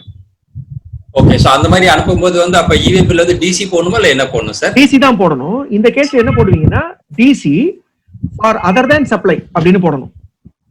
டிசி ஃபார் ஜாப் ஒர்க்னு போட மாட்டீங்க. Okay okay. DC for other than supply அப்படின்னு போட்டு அந்த டிசி படி போகும், நாளைக்கு திரும்பி வந்துரும் எப்ப வருதோ. சரி சார், கரெக்ட். இப்ப நீங்க சஜஷன் சொன்னது ஓகே, குட் சார். இப்ப சப்போஸ் என்னால இப்ப ப்ரிடிக்ட் பண்ண முடியல, as per my branch உடைய assumption வந்து it's going to come back before within 3 years, but based on the nature of situation வந்து அது எக்ஸ்டெண்ட் ஆகுதுன்னு வச்சுக்கோங்க சார். அந்த மாதிரி அதுக்கு இப்ப சமீபத்துல ஒரு அமெண்ட்மெண்ட் வந்திருக்கு செக்ஷன் 143ல. அதுபடி தி கமிஷனர் ஆஃப் யுவர் இது jurisdiction has got the power to extend this 3 years by another 2 years. அதாவது 3 வருஷங்கிறத இன்னும் 2 வருஷம் எக்ஸ்டென்ஷன் கொடுக்கறதுக்கான ரைட்ஸ் உங்க கமிஷனருக்கு இருக்கு. அவரை கேட்க முடியுமான்னு பாருங்க. ஓகே. 3 வருஷம் முடியல சார், எனக்கு இன்னும் ஒரு 1 வருஷம் டைம் கொடுங்க, நான் திருப்பி எடுத்துட்டு வந்துடுறேன் அப்படின்னு சொல்லி அவர் ஓகே சொல்லிட்டாருன்னா, 2 வருஷம் டைம் நீங்க கேட்டு அவர் ஓகே சொல்லிட்டாருன்னா 5 வருஷம் வரைக்கும் கூட நீங்க அங்க வச்சிருந்து எடுத்துட்டு வரலாம். But provided he should accept it. ஆமா. The right to accept it is not with us, it is with the commissioner. Okay okay. Suppose he didn't agree, then what will be the situation? அப்ப வேற வழியே இல்ல, மறுபடியும் நம்ம அதே இடத்துக்கு போயிடுவோம். 3 வருஷத்துக்குள்ள வரலன்னு சொல்லி டாக்ஸ் கட்ட வேண்டியதாயிடும். டாக்ஸ் கட்ட மாதிரி வந்துரும். ஆமா, அது டாக்ஸை விட கொடுமை என்னன்னா இன்ட்ரெஸ்டோட கட்டணும், கட்டுற மாதிரி வந்துரும். Correct correct. அது நடக்காம பாத்துக்கணும். Okay. Thank you sir. Sir இங்க கிளையன்ட் ஹலோ சொல்லுங்க சார். கொஞ்சம் கேள்வி கேட்கறவங்க கொஞ்சம் நேம் ஊர் மட்டும் சொல்லுங்க சார், அப்பதான் புரியும் எங்களுக்கு. யார் கேள்வி கேட்கறாங்களோ அவங்க நேம் பிளஸ் எந்த ஊருன்றது. Okay sir. Karthikeyan Kanchipuram. Hello. சொல்லுங்க சார். கேக்குதுங்களா சார்? கேக்குது. சார் இப்போ வந்து எங்க கிளையண்ட் வந்து புதுசா வந்து டயர் சேல்ஸ் டிஸ்ட்ரிபியூட்டர் எடுத்தார் சார். அது 18க்கு அப்புறம் எடுத்தார் டிஸ்ட்ரிபியூட்டர். மிச்சிலன் டயர் வந்து டிஸ்ட்ரிபியூட்டர் எடுத்தார். அப்ப வந்து என்னன்னா புது டயருக்குலாம் வந்து பாத்தீங்கன்னா 28%, டியூபுக்குலாம் வந்து 18% கொடுத்துட்டு இருந்தாங்க. அது மார்ச் 2019 என்ன பண்ணாங்க, எல்லாமே வந்து ஒரு டெபிட் நோட் ஒன்று கிரியேட் பண்ணி அந்த எந்தெந்த டியூபுக்கெல்லாம் வந்து 18% போட்டாங்களோ அதுக்கு 28% போட்டு எங்களுக்கு கொடுத்துட்டாங்க. நாங்க அந்த டைம்ல 18%க்கு தான் எல்லாருக்குமே வித்துட்டோம். எந்த டயரு டியூபு எதுவுமே இல்லை. இப்போ அட் ப்ரெசென்ட் பார்த்தீங்கன்னா ஐடிசி மட்டும் இருக்கு. அது மிச்சிலன் டயர் வந்து இப்போ லாபம் இல்லைன்றதுனால க்ளோஸ் பண்ணலான்ற கண்டிஷன்ல இருக்காங்க. அப்படிங்கும் போது அந்த ஐடிசி மட்டும் இருக்கு சார். இல்ல ஐடிசி மட்டும் இல்ல, உங்களுக்கு லைபிலிட்டி உருவாயிருக்கணும்ல. லைபிலிட்டி இல்ல சார். ஆஹா, லைபிலிட்டி அதாவது நீங்க 18க்கு வித்தீங்க கரெக்டா? ஆமா. அவர் என்ன பண்ணாருன்னா 28 + 18 அப்படின்னு வித்தாரு. நீங்களும் 28 + 18 கஸ்டமருக்கு வித்துட்டீங்க. ஆமா சார். இப்போ அவரை சரி பண்ணிக்கிட்டாரு, 28 + 28ன்னு மாத்திக்கிட்டாரு. ஆமா சார். அப்போ நீங்களும் 28 + 28 தானே வித்திருக்கணும். அதான் சார் வித்து முடிஞ்சதுக்கு வந்து வித்து முடிஞ்சு அப்போ இன்டைரக்டா அவன் என்ன பண்ணிட்டான் அப்படின்னா ஐடிசி மட்டும் உங்களுக்கு கொடுக்கல, இதுக்கான லைபிலிட்டி நீங்க கட்டணும். சோ அது ஐடிசியே கிடையாது உங்க கையில. நீங்களும் 10% நீங்க வித்த விலையில 10% கண்டுபிடிச்சு அந்த 10% அளவுக்கு லைபிலிட்டியை காண்பிச்சு அந்த லைபிலிட்டியை கட்டுறதுக்கு இந்த ஐடிசியை பயன்படுத்திக்கோங்க. லைபிலிட்டி கட்டுறதுக்கு வந்து இந்த ஐடிசியை பயன்படுத்திக்கோங்க. அப்படியே தானே சார் வரப்போகுது. அப்படியே இருக்கு. அதுல உங்களுக்கு மார்ஜின் இருக்கே. ஆமா கரெக்டா. அவரு 10 ரூபாய்க்கு இன்க்ரீஸ் கொடுத்தாருன்னா நீங்க 12 ரூபாய்க்கு வித்திருப்பீங்க. கண்டிப்பா. சோ அப்ப அந்த 2 ரூபாய்க்கு உரிய 10% உங்க கையில இருந்து போகும், உங்களுக்கு லாஸ். கண்டிப்பா சார், இது லாஸ் தான் சார். ஆமா, அவர் என்ன பண்ணிட்டாருன்னா அந்த லாஸ உங்களுக்கு தள்ளி விட்டுட்டாரு. இன்னும் ஒரு பேட் நியூஸும் சொல்லிடுறேன், தப்பா நினைச்சுக்காதீங்க. இதுக்கு இன்ட்ரெஸ்டும் உண்டு. ஏன்னா டைம் ஆஃப் சப்ளை அப்படிங்கிறது இன்வாய்ஸுக்கு தான் உண்டே தவிர டெபிட் நோட்டுக்கு கிடையாது. டைம் ஆஃப் சப்ளைங்கிறது செக்ஷன் 12 படி பாத்தீங்கன்னா என்னைக்கு பொருள் எடுக்கப்பட்டதோ அன்னைக்குள்ள இன்வாய்ஸ் போட்டிருந்தீங்கன்னா அந்த தேதி தான் டைம் ஆஃப் சப்ளை. அப்போ இன்வாய்ஸ் படி நான் 100 + 18 வித்துட்டேன். பிற்பாடுதான் எனக்கு தெரியுது அது 100 + 18 இல்ல 100 + 28. அப்ப நீங்க அந்த 10 ரூபாய் இன்னைக்கு போய் கட்டும்போது 10 ரூபாய் மட்டும் கட்டுன்னு சொல்ல மாட்டாங்க. நீ 18 கட்டின அன்னைக்கே, என்னைக்கு கட்டி இருக்கணுமோ 18 அன்னைக்கே 28 தானே கட்டி இருக்கணும். அன்னில இருந்து இன்னி வரைக்கும் இன்ட்ரெஸ்ட் கட்டுன்னு சொல்லுவாங்க. சார் இது வந்து பாத்தீங்கன்னா இந்த அப்போலோ கம்பெனி, எம்ஆர்எஃப் கம்பெனி யாருமே இதை பத்தி இன்சிஸ்டே பண்ணாம இது பண்ணும்போது கரெக்ட். இது வந்து அதான் சொன்னேன், இது பேட் நியூஸ் சொல்லிட்டேன். வரும்போது பாத்துக்கோங்க. கண்டிப்பா. ஓகே. தேங்க்யூ. வேற யாரும் கேள்வி கேட்கணுமா? சார் வணக்கம். சொல்லுங்க சார். சார் இப்போ 17-18 சார், என்னோட பேர் Shankar from Sivakasi. 17-18 return file பண்ணும்போது ஒரு சில அமௌண்ட் வந்து நான் 18-19 கிளைம் பண்ணியிருக்கேன் அப்படின்னு சொல்லி டேபிள் 8C காமிச்சிருக்கேன். இப்போ இந்த இதை 18-19 போடும்போது நான் இந்த பெயரை எந்த டேபிள்ல காட்டுறேன்? இது வராது சார் ஆட்டோமேட்டிக்கா. நான் அதனால தான் சொன்னேன் டேபிள் 8 சீரியஸா எடுத்துக்காதீங்க.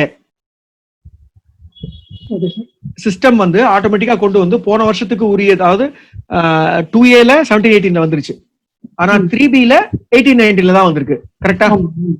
அப்படிங்கிற டேபிள் சிஸ்டம்னால கொண்டு வந்து 9ல காட்டுறதுக்கான வாய்ப்பே இல்லை. இந்த ஒரு முடியாம இருக்குன்னு தெரிஞ்சுதான் கவர்மெண்டே என்ன பண்ணிட்டாங்கன்னா அந்த 2 டேபிளும் மேண்டேட்டரி இல்லைன்ட்டாங்க. அதாவது சாரி, இந்த டேபிள் 8 2 வருடத்திற்கும் மேண்டேட்டரி இல்லைன்னு சொல்லிட்டாங்க. அதனால நீங்க அதை ஃபில்அப் பண்ண ட்ரை பண்ணாதீங்க அப்படிங்கறத என்னுடைய இது. இல்ல சார் நான் கண்டிப்பா அதை ரெகன்சைல் பண்ணுவேன் அப்படின்னு நினைச்சீங்கன்னா நீங்க என்ன பண்ணுங்க, அந்த டேபிள ஃபில்அப் பண்ணாதீங்க. அந்த டேபிள் மாதிரியே ஒரு ஃபார்மேட்டை நீங்க ஒரு எக்ஸல்ல போட்டு அதை பிரிண்ட் பண்ணி உங்களுடைய 9Cக்கு அப்லோட் பண்ணுவீங்க இல்ல டாக்குமெண்ட்ஸ், அது கூட 9Cல அப்லோட் பண்ணுங்க. இப்போ இந்த பார்ட்டிக்கு வந்து 9C எழுதி கிடையாது, 9 மட்டும் தான். அப்போ நீங்க இந்த புரியுது. அப்ப இந்த டேபிள் 8 ஃபில் பண்ணாம விட்டுடுங்கங்கறதா என்னுடைய வியூ. அது எப்பனால ஆட்டோமேட்டிக்கா அந்த 8 ஃபில் ஆகும் சார். Correct sir. இல்ல எல்லாமே ஆட்டோமேட்டிக்கா ஃபில் ஆகும். ஃபில் பண்ண இம்போர்ட்ஸ் எல்லாமே அது ஆட்டோமேட்டிக்கா ஃபில் ஆயிடும். விட்டு டேபிள் 8 பாராம அப்படியே விட்டு அது பண்ண வேண்டாம், ஒண்ணுமே பண்ண வேண்டாம். 17 18 18 19க்கு தொடவே வேண்டாம். சப்போஸ் நோட்டீஸ் வந்தா நம்ம என்ன பண்ணுவோம்? நீங்க ஏற்கனவே ரெகன்சைல் பண்ணி வச்சிட்டீங்கல்ல, அந்த ரெகன்சிலேஷன் கொடுக்க போறோம், அவ்வளவுதான். அது அக்செப்டபிள்? ஆமா அக்செப்டபிள். சி நீங்க எடுத்த கிரெடிட் செப்டம்பர், அதாவது செப்டம்பர்னா 17-18 மார்ச் 19 வரைக்கும் டைம் இருக்கு. கரெக்டா? அதுக்குள்ள நீங்க அந்த கிரெடிட் எடுத்திருந்தீங்க. 2 இயர்லயே அவர் அப்லோட் பண்ணிட்டாருன்னா என்ன தப்பு இருக்கு நம்ம பக்கம்? நம்ம பக்கம் ஒரு தப்பும் கிடையாது. கரெக்ட். அதை ரிப்போர்ட் பண்ணி அந்த டேட்டாவை வாங்குறதுக்கான வழிவகை தான் இல்ல 9ல. அது நம்ம தப்பாகாது. சோ அவங்க என்ன நோட்டீஸே கொடுத்தாலும் நீங்க சொன்ன மாதிரி தாராளமா நீங்க இந்த ரெகன்சிலேஷன் காமிச்சிட்டு வெளியில வந்துடலாம். சார் கார்த்திகேயன் காஞ்சிபுரம். இந்த டயர் கம்பெனிக்கு சொன்னீங்கல்ல சார், இப்போ ஹலோ சொல்லுங்க சார். அது சேல் இப்போ டயரும் இல்ல ஸ்டாக்கும் இல்ல, இப்போ அதுக்கு லைபிலிட்டி கட்டுறதுக்கு நான் என்ன போட்டு? நீங்களும் டெபிட் நோட் போடணும் சார். அவர் உங்க பேர்ல டெபிட் நோட் போட்டு உங்ககிட்ட தள்ளி விட்டாரு. ஓகே. நீங்களும் B2C டெபிட் நோட் போடணும். B2C டெபிட் நோட் எவ்வளவு அமௌண்ட் இருக்கோ அந்த அமௌண்ட்டுக்கு debit. Exactly. Yes. Debit note போட்டோம்னா ஆட்டோமேட்டிக்கா GSTR 1 தான் சார் டெபிட் நோட் போடுவோம். ஆமா. நம்ம 3B ல எதுவுமே அஃபெக்ட் ஆக போறது இல்ல. GSTR 1ல டெபிட் நோட் போட்டா அந்த அளவுக்கு லைபிலிட்டியை 3B ல கூட்டி காட்டணும்ல. அவுட்புட் டாக்ஸ் லைபிலிட்டில காட்டணும். டேபிள் 3.1ல A ல காட்டணும். அப்ப அந்த அமௌண்ட் ஃபுல் அமௌண்ட் அப்படியே காண்பிச்சு அதுக்கு உரிய டாக்ஸையும் பக்கத்துல காமிக்கணும். ஓகே. கண்டிப்பா sir. Thanks. Right sir. Viswanathan from Erode sir. சொல்லுங்க சார். சார் இப்போ நீங்க சொன்னீங்க இல்லைங்க சார், கிரெடிட் நோட்டுக்கு ஒன்னா அக்ரிமெண்ட் இருக்கணும், எந்தெந்த பில் நம்பருக்கு மென்ஷன் பண்ணியிருக்கணும், அப்படி இருந்தா மட்டும்தான் இது கிரெடிட்ல வந்து டாக்ஸ் இன்புட் எடுக்க முடியும்னு சொன்னீங்க. இல்ல, இன்புட் எடுக்க கூடாது, லைபிலிட்டியை குறைச்சிக்கலாம். லைபிலிட்டி குறைச்சிக்கலாம், ரிவர்ஸ் பண்ணிக்கலாம் இல்லைங்களா? ஆமா. அது வந்துட்டு அதுக்கு ஏதாவது லிமிட் அப் டு 5,000 வரைக்கும் கிரெடிட் நோட்டுக்கு டாக்ஸ் போடக்கூடாதுன்னு அப்படியே தான் இருக்குங்களா? இல்ல அதெல்லாம் ஒண்ணும் கிடையாது சார். கிரெடிட் நோட் மட்டும் அடுத்த வருஷம் செப்டம்பருக்குள்ள கொடுக்கணும். அது ஒண்ணுதான் சட்டம். ஓகே. இப்போ நான் ஈரோட்ல இருக்கேங்க சார். இப்போ திருப்பூர்ல இருந்து ஜாப்பர் பண்ணி தரவங்க என்ன பண்றாங்கன்னாக்கா, சிலதுக்குலாம் வந்து கிரெடிட் நோட் டெபிட் நோட் தராங்களே தவிர அதுக்கு டேக்ஸ் போட மாட்டேங்கிறாங்க. அதுக்கு என்னங்கனாக்கா அவங்களுடைய CA கொடுத்துருக்க இன்ஸ்ட்ரக்ஷன் வந்துட்டு அப் டு 5,000 வச்சுக்கோங்க ஃபார் எக்ஸாம்பிள். சாரி கரெக்ட் 5,000 வரைக்கும் தான் நீங்க GST போட்டு கொடுக்க வேண்டியதுன்னு சொல்லி சொல்றாங்களாமா சார். அது எப்படி சார்? இல்ல, அது ஏதோ அவங்களா வச்சுக்கிட்டு இருக்கிற சட்டம் மாதிரி தெரியுது. இது சட்டத்துல இல்ல. வடிவேலு சொல்ற மாதிரி உங்களுக்கு தெரியாத சட்டம் ஒன்றும் இல்லை. அதான் இன்வாய்ஸ்ல இருக்கிறது ரிவர்ஸ் ஆனாவே கம்பல்சரி வந்து டெபிட் நோட் போட்டு கொடுத்து டாக்ஸோட தான் கொடுக்கணும் இல்லைங்களா சார்? Absolutely S. அதுவும் நீங்க சொல்ற கேஸ் எப்படி இருக்குன்னா, சேல்ஸ் ரிஜெக்ஷன் அந்த மாதிரி விஷயங்கள் தானே சொல்றீங்க. கூலி சார், கூலி பில் அது ரிஜெக்ஷன் திருப்பி ரிட்டர்ன் வருது. கூலி பில்ல நம்ம டெபிட் பண்றோம். ரிஜெக்ஷன் அது டிஃபிஷியன்சி இன் சர்வீஸ் சார். டிஃபிஷியன்சி இன் சர்வீஸ். நீ உன்னை இப்படி பண்ணி கொடுக்க சொன்னே தப்பா பண்ணிட்டா உடனே நான் டெபிட் பண்றேன். கரெக்ட்டா? எக்ஸாக்ட்லி. அதுக்கு கண்டிப்பா கிரெடிட் நோட்ல GST போட்டு தான் கொடுக்கணும். இன்ஃபேக்ட் அதுக்கு வந்து நான் டிஸ்கவுண்ட்டுக்கு சொன்னேன் இல்லையா கண்டிஷன், அதெல்லாம் அப்ளை கூட ஆகாது. ஓகே. டிஸ்கவுண்ட்டுக்கு தான் நான் சொன்ன அந்த 3 கண்டிஷன் அப்ளை ஆகும். When it is a rejection of goods or when it is for the purpose of deficiency of goods or service, கண்டிப்பா கிரெடிட் நோட்ல போடலாம். கிரெடிட் நோட்டுக்கு GST உண்டு. செப்டம்பருக்குள்ள ரைஸ் பண்ணா, செப்டம்பருக்கு பிறகு ரைஸ் பண்ண முடியாது. அதே மாதிரி சார் இப்போ ரிட்டர்ன்ல இப்போ வந்து பிப்ரவரி மாசத்துல இருந்து sir up to 1.5 crore 5.5 crore வந்து ஷெட்யூல் கொடுத்துருக்காங்க. சேஞ்ச் ஆகிட்டே வருதுங்க. அது என்ன கன்ஃபார்மா ஜூன் மாசம்? இல்ல சார், சேஞ்ச் எல்லாம் ஆகல. கன்ஃபார்ம்டு இதுதான். நான் ஓகே அதை சொல்லிடலாம். அதுதான் நினைச்சேன். கொஸ்டின் ஆன்சர் முடிஞ்ச உடனே அதை சொல்லலாம்னு நினைச்சேன். கொஸ்டின் ஆன்சரே டைம் ஆயிட்டு. நல்ல வேளை அந்த கேள்வியை கேட்டுட்டீங்க. சொல்லிடுறேன். 1.5 கோடி கீழே இருக்கிறவங்களுக்கு பிப்ரவரி, மார்ச், ஏப்ரல் இந்த 3த்துக்கான டேட்டும் வந்து முறையே 30 ஜூன், 3 ஜூலை, 6 ஜூலை 3B-க்கான டியூ டேட். இதுக்கு அடுத்தது பாத்தீங்கன்னா 5, அதாவது 1.5 கோடிக்கு மேல 5 கோடிக்கு கீழே இருக்கிறவங்களுக்கு உங்களுக்கு மொத்தமான டியூ டேட்டே வந்து 29 இது வரைக்கும், அதாவது பிப்ரவரி அண்ட் மார்ச்சுக்கு. ஏப்ரலுக்கு 30 ஜூன். 5 கோடிக்கு மேல இருக்கிறவங்களுக்கு 24 ஜூன் 3 மாசத்துக்கும் சேர்த்த டியூ டேட். இது 3B பொறுத்த மட்டும். இதே நீங்க GSTR 1 பாத்தீங்கன்னு வைங்க, பிப்ரவரிக்கு சொல்லல, பிப்ரவரிக்கு மார்ச் தான் டியூ டேட். சோ GSTR 1க்கு பிப்ரவரிக்கு எக்ஸ்டென்ஷன் சொல்லல. GSTR 1க்கு மார்ச், ஏப்ரல், மேக்கு தான் எக்ஸ்டென்ஷன் சொல்லிருக்காங்க. ஆமா, பிப்ரவரிக்கு சொல்லல. சோ 3 மாசம் நினைச்சு கூடாது. 3Bக்கு சொல்லப்பட்ட 3 மாசம் பிப்ரவரி, மார்ச், ஏப்ரல். GSTR 1க்கு சொல்லப்பட்ட 3 மாசம் மார்ச், ஏப்ரல், மே. மட்டும்தான். கரெக்ட். அதுபடி தான் ஜூன் மாசம் வரைக்கும் வரும். எஸ், ஜூன் மாசம் வரைக்கும். GSTR 1 and 3Bக்கு சேம் டேட் தான் இல்லைங்களா? இல்ல, ஒரே ஒரு நிமிஷம், நான் அந்த டேபிள ஓபன் பண்ணிடுறேன். ஏற்கனவே அதை எடுத்து வச்சுட்டேன். Okay sir. ஓகே, ஒரு நிமிஷம்.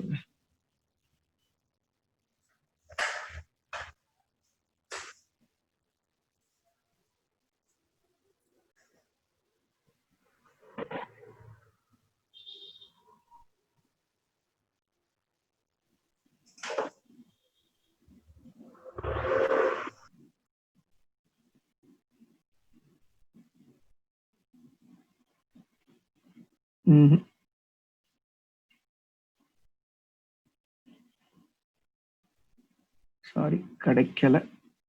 எனிவே ஒரே ஒரு நிமிஷம் இருங்க. வேற ஏதாவது கேள்வி இருந்தா கேளுங்க, அதுக்குள்ள நான் அதை கண்டுபிடிச்சு சொல்லிடுறேன். கார்த்திகேயன் காஞ்சிபுரத்துல. சொல்லுங்க சார். சார் இப்போ எங்க கிளைண்ட் வந்து பாத்தீங்கன்னா வந்து ஜாப் ஒர்க் பண்ணி கொடுக்குறாங்க சார். மேனுஃபேக்சரிங் யூனிட்டுக்கு, கார் மேனுஃபேக்சரிங் யூனிட்டுக்கு வந்து ஜிகேஎன் என்ற கம்பெனிக்கு வந்து ஒரு ஸ்பாட் மட்டும் ரெடி பண்ணி கொடுக்குறாங்க ஜாப் ஒர்க். அவங்க வந்து ஜாப் ஒர்க் பண்ணி கொடுக்கும்போது 18% இவங்களோட பில் போட்டு கொடுக்குறாங்க ஜாப் ஒர்க். ஹலோ, கேக்குது சார், சொல்லுங்க. Okay sir. அந்த பில் வந்து என்ன ஆகுதுன்னா, இன்கேஸ் அவங்க ரிட்டர்ன் பண்ணும்போது பாத்தீங்கன்னா, அதாவது ஸ்பேர் பார்ட்ஸ்க்கு வெளியே போய் பிராண்டட் போட்டு விற்கும் போது அது ஏதோ ஸ்பேர்ல ப்ராப்ளம் இருக்குன்னு சொல்லி அந்த பொருளை திருப்பி அனுப்பும்போது 28% போட்டு டாக்ஸ் இன்வாய்ஸ் போட்டுன்னு அனுப்புறாங்க, இவங்களுக்கு ரிட்டர்ன் அனுப்புறாங்க. இவங்க விற்கும் போது என்ன போடுறாங்க? விக்கல சார், ஜாப் ஒர்க் பண்ணும்போது 18% மட்டும் போட்டு கொடுத்துறாங்க சார். அதுல இவங்க பிராண்ட் நேம் அதெல்லாம் எதுவுமே கிடையாது. அந்த பொருள் அந்த ஸ்பேரை மட்டும் ஃபினிஷ் பண்ணி கொடுத்துறாங்க. அந்த ஜிகேஎன் கம்பெனிக்காரன் என்ன பண்றாங்கன்னா, ஹுண்டாய் அந்த என்னென்ன கம்பெனி பேரோ போட்டு அந்த ஸ்பேர் கார்டுக்கு அனுப்பிச்சு விட்டுறாங்க. அந்த ஸ்பேர்ல ப்ராப்ளம் இருந்ததுன்னா அது ரிட்டர்ன் பண்ணும்போது என்ன பண்றாங்க, அதே ஜிகேஎன் ரிட்டர்ன் காப்பி பண்ணும்போது டாக்ஸ் இன்வாய்ஸ் போட்டு 28% போட்டு எங்களுக்கு 2 இயர்ல ரிஃப்ளெக்ட் ஆகும். அதான் இது வந்து புரிஞ்சிருச்சு. இது என்ன அப்படின்னா, அவன் என்ன பண்ணிருக்கான்னா, இந்த பொருளை உங்களுக்கு அவன் டெபிட் பண்ணிருக்கான் அவனுடைய டாக்ஸ் ரேட்ல. நீங்க இதுக்கான ஐடிசி எடுத்துக்கலாம். ஐடிசி அப்படியே டைரக்டா எடுத்துக்கலாம் சார். ஆமா, நீங்க கொஞ்சம் உஷாரா இருக்கணும். நீங்க கொஞ்சம் உஷாரா இருக்கணும். நீங்க கிரெடிட் நோட் போடக்கூடாது. ஆமா, ஏன்னா கிரெடிட் நோட் போட்டீங்கன்னா டபுள் ஆயிடும். என்ன ஆயிடும்னா, உங்களுடையதும் அங்க போயிடும். அதாவது நீங்க கிரெடிட் நோட் போட்டு குறைச்சிருப்பீங்க, அவன் அதை அவுட்புட்டா வேற காமிச்சிருப்பான். கண்டிப்பா கண்டிப்பா 2Aல வந்துரும். அதனால அந்த தப்பு பண்ணக்கூடாது. நீங்க இதுக்கு இது போட்டு இதை வந்து என்ன சொல்றது, அவருடைய இன்வாய்ஸா எடுத்துக்கிட்டு நீங்க கிரெடிட் எடுத்துக்கலாம், இன்புட் டாக்ஸ் கிரெடிட் எடுத்துக்கலாம். கண்டிப்பா சார். அவன் ஆனா வந்து எங்களுக்கு மெயில் அனுப்பும் போது என்ன பண்ணா, டெபிட் நோட் இன்வாய்ஸ் தான் போட்டே அனுப்புறான். சோ இது இன்வாய்ஸ்னு சொல்லி தான் நீங்க அக்கவுண்ட் பண்ணிட்டு கிரெடிட் எடுத்துக்கலாம். நீங்க தாராளமா எடுத்துக்கலாம். ஆனா P&L வரும்போது இப்படி சொல்லிடுங்க. நீங்க P&L வரும்போது என்ன சொல்லிடுறீங்கன்னா, இது வந்து என்னுடைய என்ன சொல்றது ரிஜெக்ஷனுக்கான எக்ஸ்பென்ஸ்னு கூட போட்டுக்கோங்க. ஆனா ஜிஎஸ்டியை பொறுத்த மட்டும் இது ஐடிசி. ஓகே ஓகே ஓகே, இது ஐடிசி தாராளமா எடுத்துக்கலாம். கரெக்ட். Okay, thanks. ஓகே, இப்போ அந்த டேட் கிடைச்சிருச்சு சார். நான் அப்படியே சொல்லிடுறேன். ஜிஎஸ்டிஆர் 3Bக்கு நான் முந்தைய சொன்னதுதான் அப்ளை ஆகுது. 1 பொறுத்த வரைக்கும் மார்ச், ஏப்ரல், மே இருக்கு இல்லையா, இதுக்கு வந்து 30th June. And GSTR 1 quarterly file பண்றவங்களா இருந்தீங்கன்னா 30 ஏப்ரல் முடியக்கூடியதுக்கு 30 ஜூன் அப்படிங்கிற அந்த எக்ஸ்டென்ஷன் இதுதான் வந்து கொடுத்துருக்காங்க அவங்க, மார்ச்ல முடியக்கூடிய அந்த குவார்டருக்கு. ஏன்னா ஏப்ரல், மே, ஜூனுக்கு பாத்தீங்கன்னா எப்படியும் ஜூலை தானே டியூ டேட். ஸோ அதுக்கான எந்த எக்ஸ்டென்ஷனும் இல்ல. மார்ச் குவார்டர்ல ஃபைல் பண்ண வேண்டியதை 30th ஜூனுக்குள்ள ஃபைல் பண்ணலான்னு. இதுல ஒரு முக்கியமான விஷயம் நான் ஷேர் பண்ணிக்க நினைச்சது, 5 கோடிக்கு கீழே டர்ன் ஓவர் இருக்கிறவங்களுக்கு மட்டும்தான் இன்ட்ரெஸ்டும் வெய்விடு, லேட் ஃபீஸும் வெய்விடு. 3Bயை பத்தி பேசுறேன். 5 கோடிக்கு கீழே டர்ன் ஓவர் இருக்கிறவங்களுக்கு மட்டும்தான் இன்ட்ரெஸ்டும் கிடையாது, லேட் ஃபீஸும் கிடையாது. உதாரணத்துக்கு பிப்ரவரி மாச ரிட்டர்னை நான் 29 ஜூன் தாக்கல் பண்றேன் அப்படின்னா கூட, அதுக்கான டாக்ஸை நான் அப்பதான் கட்டுறேன்னா கூட, என்னுடைய டர்ன் ஓவர் 5 கோடிக்கு கீழே இருந்தா எனக்கு இன்ட்ரெஸ்டும் கிடையாது, லேட் ஃபீஸும் கிடையாது. ஆனால் என்னுடைய டர்ன் ஓவர் 5 கோடிக்கு மேல இருக்குமே ஆனால் எனக்கு லேட் ஃபீஸ் மட்டும்தான் வெய்விடு, இன்ட்ரெஸ்ட் உண்டு. ஆனா இன்ட்ரெஸ்ட்டுக்கு ஒரு குறிப்பிட்ட தேதிக்கு பிறகுதான் உண்டுன்னு சொல்லியிருக்காங்க. அதாவது பிப்ரவரி மாசத்துக்கு உங்களுக்கு மார்ச் 20 டியூ டேட். மார்ச் 20ல இருந்து 15 நாள் எக்ஸ்டென்ஷன் உண்டு உங்களுக்கு. டியூ டேட்டை தள்ளி வைக்கல, 15 நாள் கிரேஸ் பீரியட் கொடுத்துருக்காங்க. ஸோ மார்ச் 20ல இருந்து 15 நாள் கிரேஸ் பீரியட்னா ஏப்ரல் 4ன்னு வச்சுக்கோங்க. ஏப்ரல் 4க்குள்ள நீங்க டாக்ஸை கட்டி இருந்தால் பிப்ரவரிக்கு உங்களுக்கு எனிவே லேட் ஃபீஸ் வெய்விடு, இன்ட்ரெஸ்டும் வெய்விடு. ஆனால் ஏப்ரல் 4க்குள்ள பிப்ரவரி மாசத்துக்கான டாக்ஸ் நீங்க கட்டல அப்படின்னா ஏப்ரல் 5ல இருந்து உங்களுக்கு இன்ட்ரெஸ்ட் உண்டு. அந்த ஏப்ரல் 5ல இருந்து வரக்கூடிய அந்த இன்ட்ரெஸ்ட் 9% மட்டுமே. இதுதான் வந்து இதுல இருக்கக்கூடிய முக்கியமான பாயிண்ட். அந்த 9% அப்படிங்கிறது is not applicable across the board. It is applicable only for more than 5 crore அசசி. அந்த மோர் தேன் 5 crore அசசிக்கும் அவர் அதுக்குள்ள தாக்கல் பண்ணாதான் அது அப்ளை ஆகும். இதுல இன்னொரு முக்கியமான பாயிண்ட், நீங்க இந்த குறிப்பிட்ட டியூ டேட்டுக்குள்ள பண்ணல அப்படின்னா எல்லாமே பழசாயிடும். அதாவது முந்தி இருந்த லேட் ஃபீஸ், முந்தி இருந்த இன்ட்ரெஸ்ட் வந்துடும். உதாரணத்துக்கு 24 ஜூனோ அல்லது 29 ஜூன், 30 ஜூன் எது உங்களுடைய டியூ டேட்டோ அதுக்குள்ள நீங்க செலுத்தல அப்படின்னா, ரிட்டர்ன் தாக்கல் பண்ணலன்னா உங்களுக்கு எது ஒரிஜினல் டியூ டேட்டோ அதிலிருந்து லேட் ஃபீஸ் உண்டு, எது ஒரிஜினல் டியூ டேட்டோ அதிலிருந்து இன்ட்ரெஸ்ட் உண்டு. ஸோ இதை மட்டும் நீங்க உங்களுடைய கிளைண்ட்ஸுக்கு இன்ஃபார்ம் பண்ணிடுறது பெட்டர். மொத்தமான எக்ஸ்டென்ஷன் கிடையாது, எஸ்பெஷலி 5 கோடிக்கு மேல இருக்கிறவங்களுக்கு. அவ்வளவுதான். Any other question sir? Sir ரெண்டு கொஸ்டின் கேட்கணுமா சார்? Sir Karuppaiah sir? Hello sir. Hello Kannan சிவாசிலிருந்து பேசுறேன் சார். சொல்லுங்க சார். ஹலோ சிவாசிலிருந்து கண்ணன் பேசுறேன் சார். சொல்லுங்க சார். சார் இந்த ரிட்டர்ன் குட்ஸ் இருக்குல்ல சார், ரிட்டர்ன் குட்ஸ் அது வந்து டர்ன் ஓவர்ல குறைக்கிறதுக்கு பதிலாக டீலர் வந்து பர்ச்சேஸ்ல கிரெடிட் எடுத்துட்டாரு. உங்க சப்ளையர் அதை இன்வாய்ஸா கொடுக்குறாரா? சப்ளையர் இன்வாய்ஸா கொடுக்குறாரு. நான் தான் சப்ளையர் வச்சுக்கோங்களேன், நான் தான் சப்ளையர். ஓகே, உங்க கஸ்டமர் அதை இன்வாய்ஸா கொடுக்குறாரா? இன்வாய்ஸா கொடுக்கல. அப்ப நீங்க ஐடிசி எடுக்கிறது தப்பு. அது இப்ப ஆனுவல் டர்ன்ல வந்து என்ன செய்யணும், திரும்ப கெட்டிதான் அந்த இல்ல, நீங்க ஐடிசியை மாத்திடுங்க. அதாவது என்ன பண்ணுங்க, லைபிலிட்டியை குறைச்சிடுங்க. புக்ஸ்ல வந்து அவங்க அக்கௌண்ட் ஃபர் பண்ணது வந்து டர்ன் ஓவர் குறைச்சு தான் அக்கௌண்ட் ஃபர் பண்ணாங்க. அதான் நானும் சொல்றேன். நான் என்ன சொல்றேன்னா, ஜிஎஸ்டிஆர் 9ல சிஸ்டம் என்ன பண்ணுன்னா அதிகப்படியான டர்ன் ஓவர் காமிக்கும். கரெக்டா? அந்த டர்ன் ஓவரை குறைச்சிடுங்க. அப்ப அந்த அளவுக்கு டாக்ஸ் குறைஞ்சிடும். அப்ப புக்ஸ் அளவுக்கு டர்ன் ஓவர் குறைஞ்சிடும். கரெக்ட். கீழே வந்து ஐடிசியும் குறைச்சிடுங்க. ஐடிசி வந்து நான் வந்து கூடுதலா எடுத்திருப்பேன் 3B ல வந்து. ஆமா, இப்ப ஐடிசியை குறைச்சிடுவீங்க. ஆனா ஐடிசி குறைஞ்சாலும் உங்களுக்கு லைபிலிட்டி புதுசா வராது.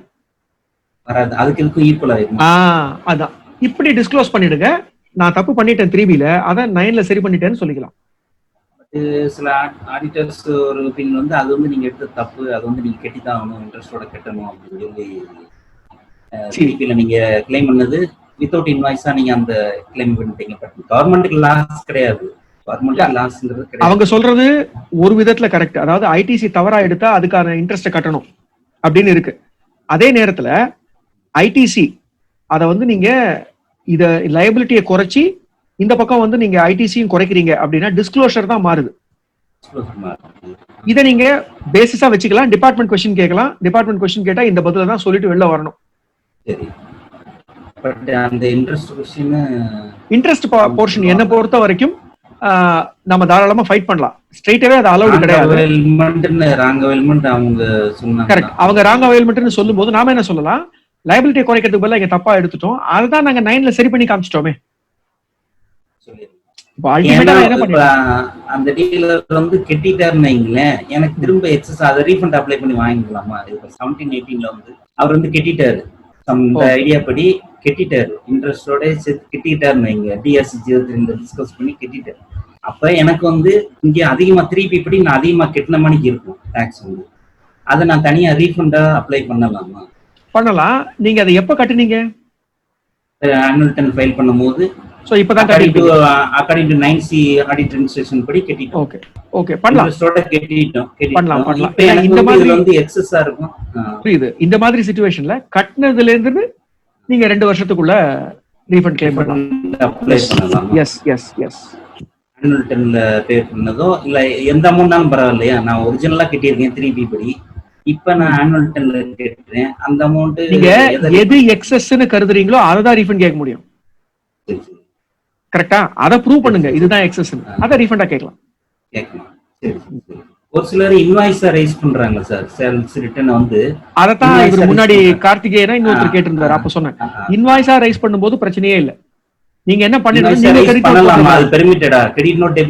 போடணுமா? இல்ல இல்ல இல்ல இல்ல, தாராளம். அதாவது நாம நம்ம கஸ்டமர் கிட்ட பேசிடணும், நான் உனக்கு பொருள் கொடுப்பேன், நீ அதை ரிஜெக்ட் பண்ற அப்படின்னா நீ இன்வாய்ஸா கொடுப்பியா அல்லது டெபிட் நோட்ல கொடுப்பியா? நீ டெபிட் நோட்டா கொடுத்தா நான் கிரெடிட் நோட் கொடுப்பேன். நீ இன்வாய்ஸா 2A ல அப்லோட் பண்ணிடுவேன் அப்படின்னா நான் கிரெடிட் நோட் கொடுக்க மாட்டேன். இந்த டேர்ம்ஸ் பேசிக்கணும். எஸ், இந்த டேர்ம்ஸ் ரொம்ப முக்கியம். இந்த புது ரிட்டர்ன்ஸ் அக்டோபர்ல இருந்து வரதா இருந்துச்சு இல்லையா, அதுலயும் இது ரொம்ப முக்கியம். ஏன்னா அதுலயும் இந்த ஒன் வே டிராபிக் நம்ம முடிவு பண்ணிக்கணும். நீ போடுவியா நான் போடணுமாங்கிறத டிசைட் பண்ணிக்கணும்.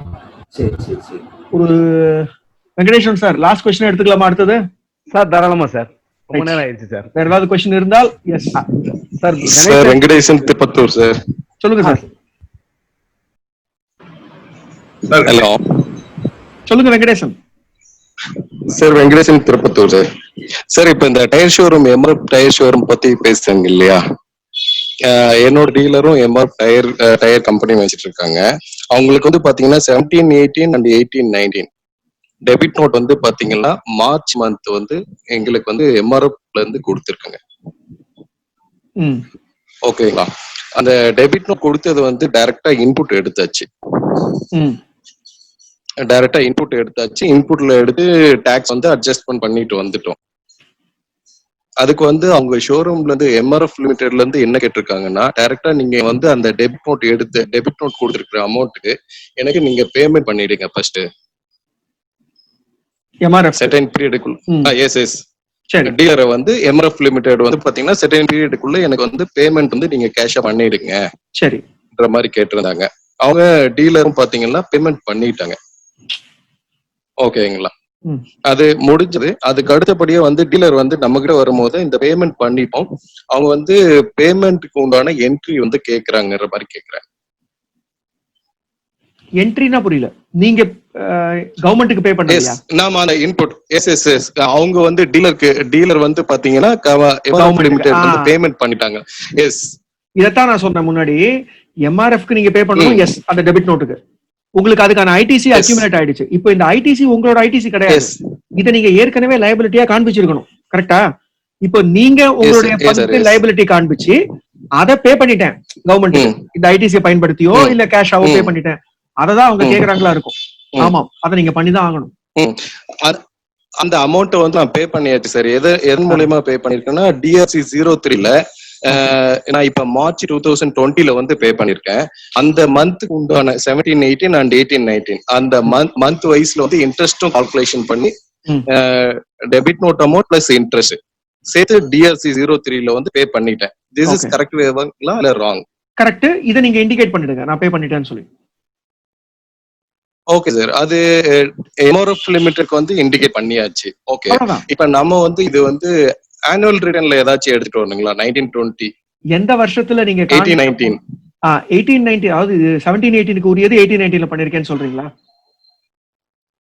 இல்ல சார், 17, 18 and 18, 19 2 இயர்ஸும் சேர்த்து மார்ச் 2020ல வந்து பே பண்ணிருக்கோம் DRC 03ல. அப்போ உங்களுடைய பர்ச்சேஸ் இருக்கு இல்லையா, அது வந்து 17, 18க்கும் 18, 19க்கும் உரியது. இன்ஃபேக்ட் நீங்க 19, 20ல தான் அக்கௌண்டே பண்ணிருப்பீங்க. கரெக்டா? சோ அப்ப இது நீங்க அந்த வருஷத்துலாம் போய் காட்டாதீங்க, இத தனியா 19, 20லயே காட்டுங்க. இத 19, 20லயே காட்டுங்க. 18, இப்ப நாம அதை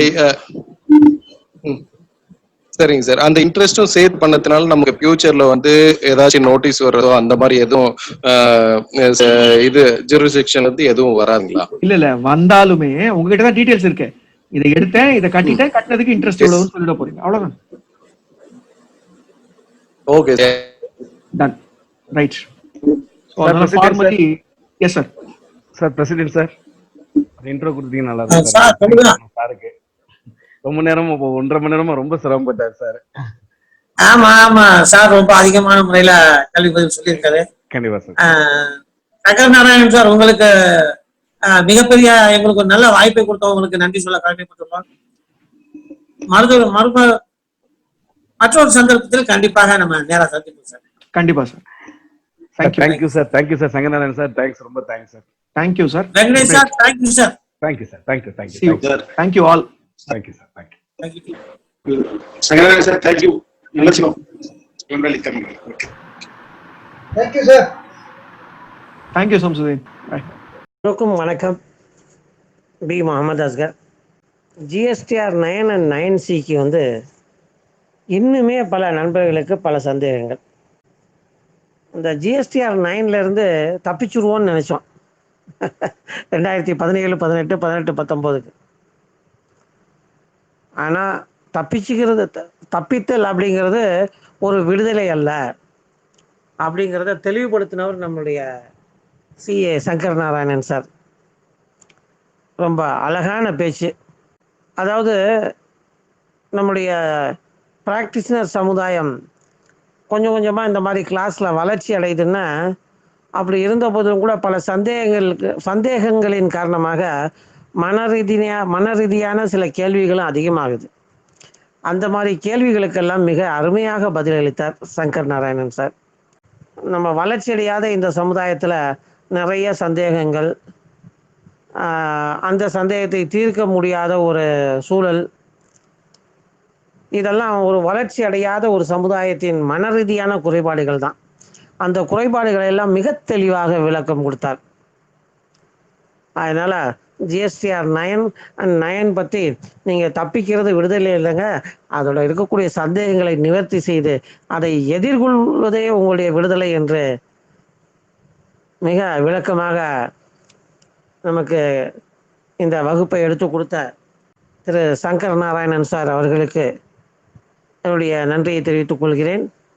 நிகழ்ச்சியின் ஒருங்கிணைப்பாளர் வெங்கடேஸ்வரன் அவர்களுக்கும் இந்நேரத்தில் நன்றியை சொல்ல கடமைப்பட்டுள்ளேன்.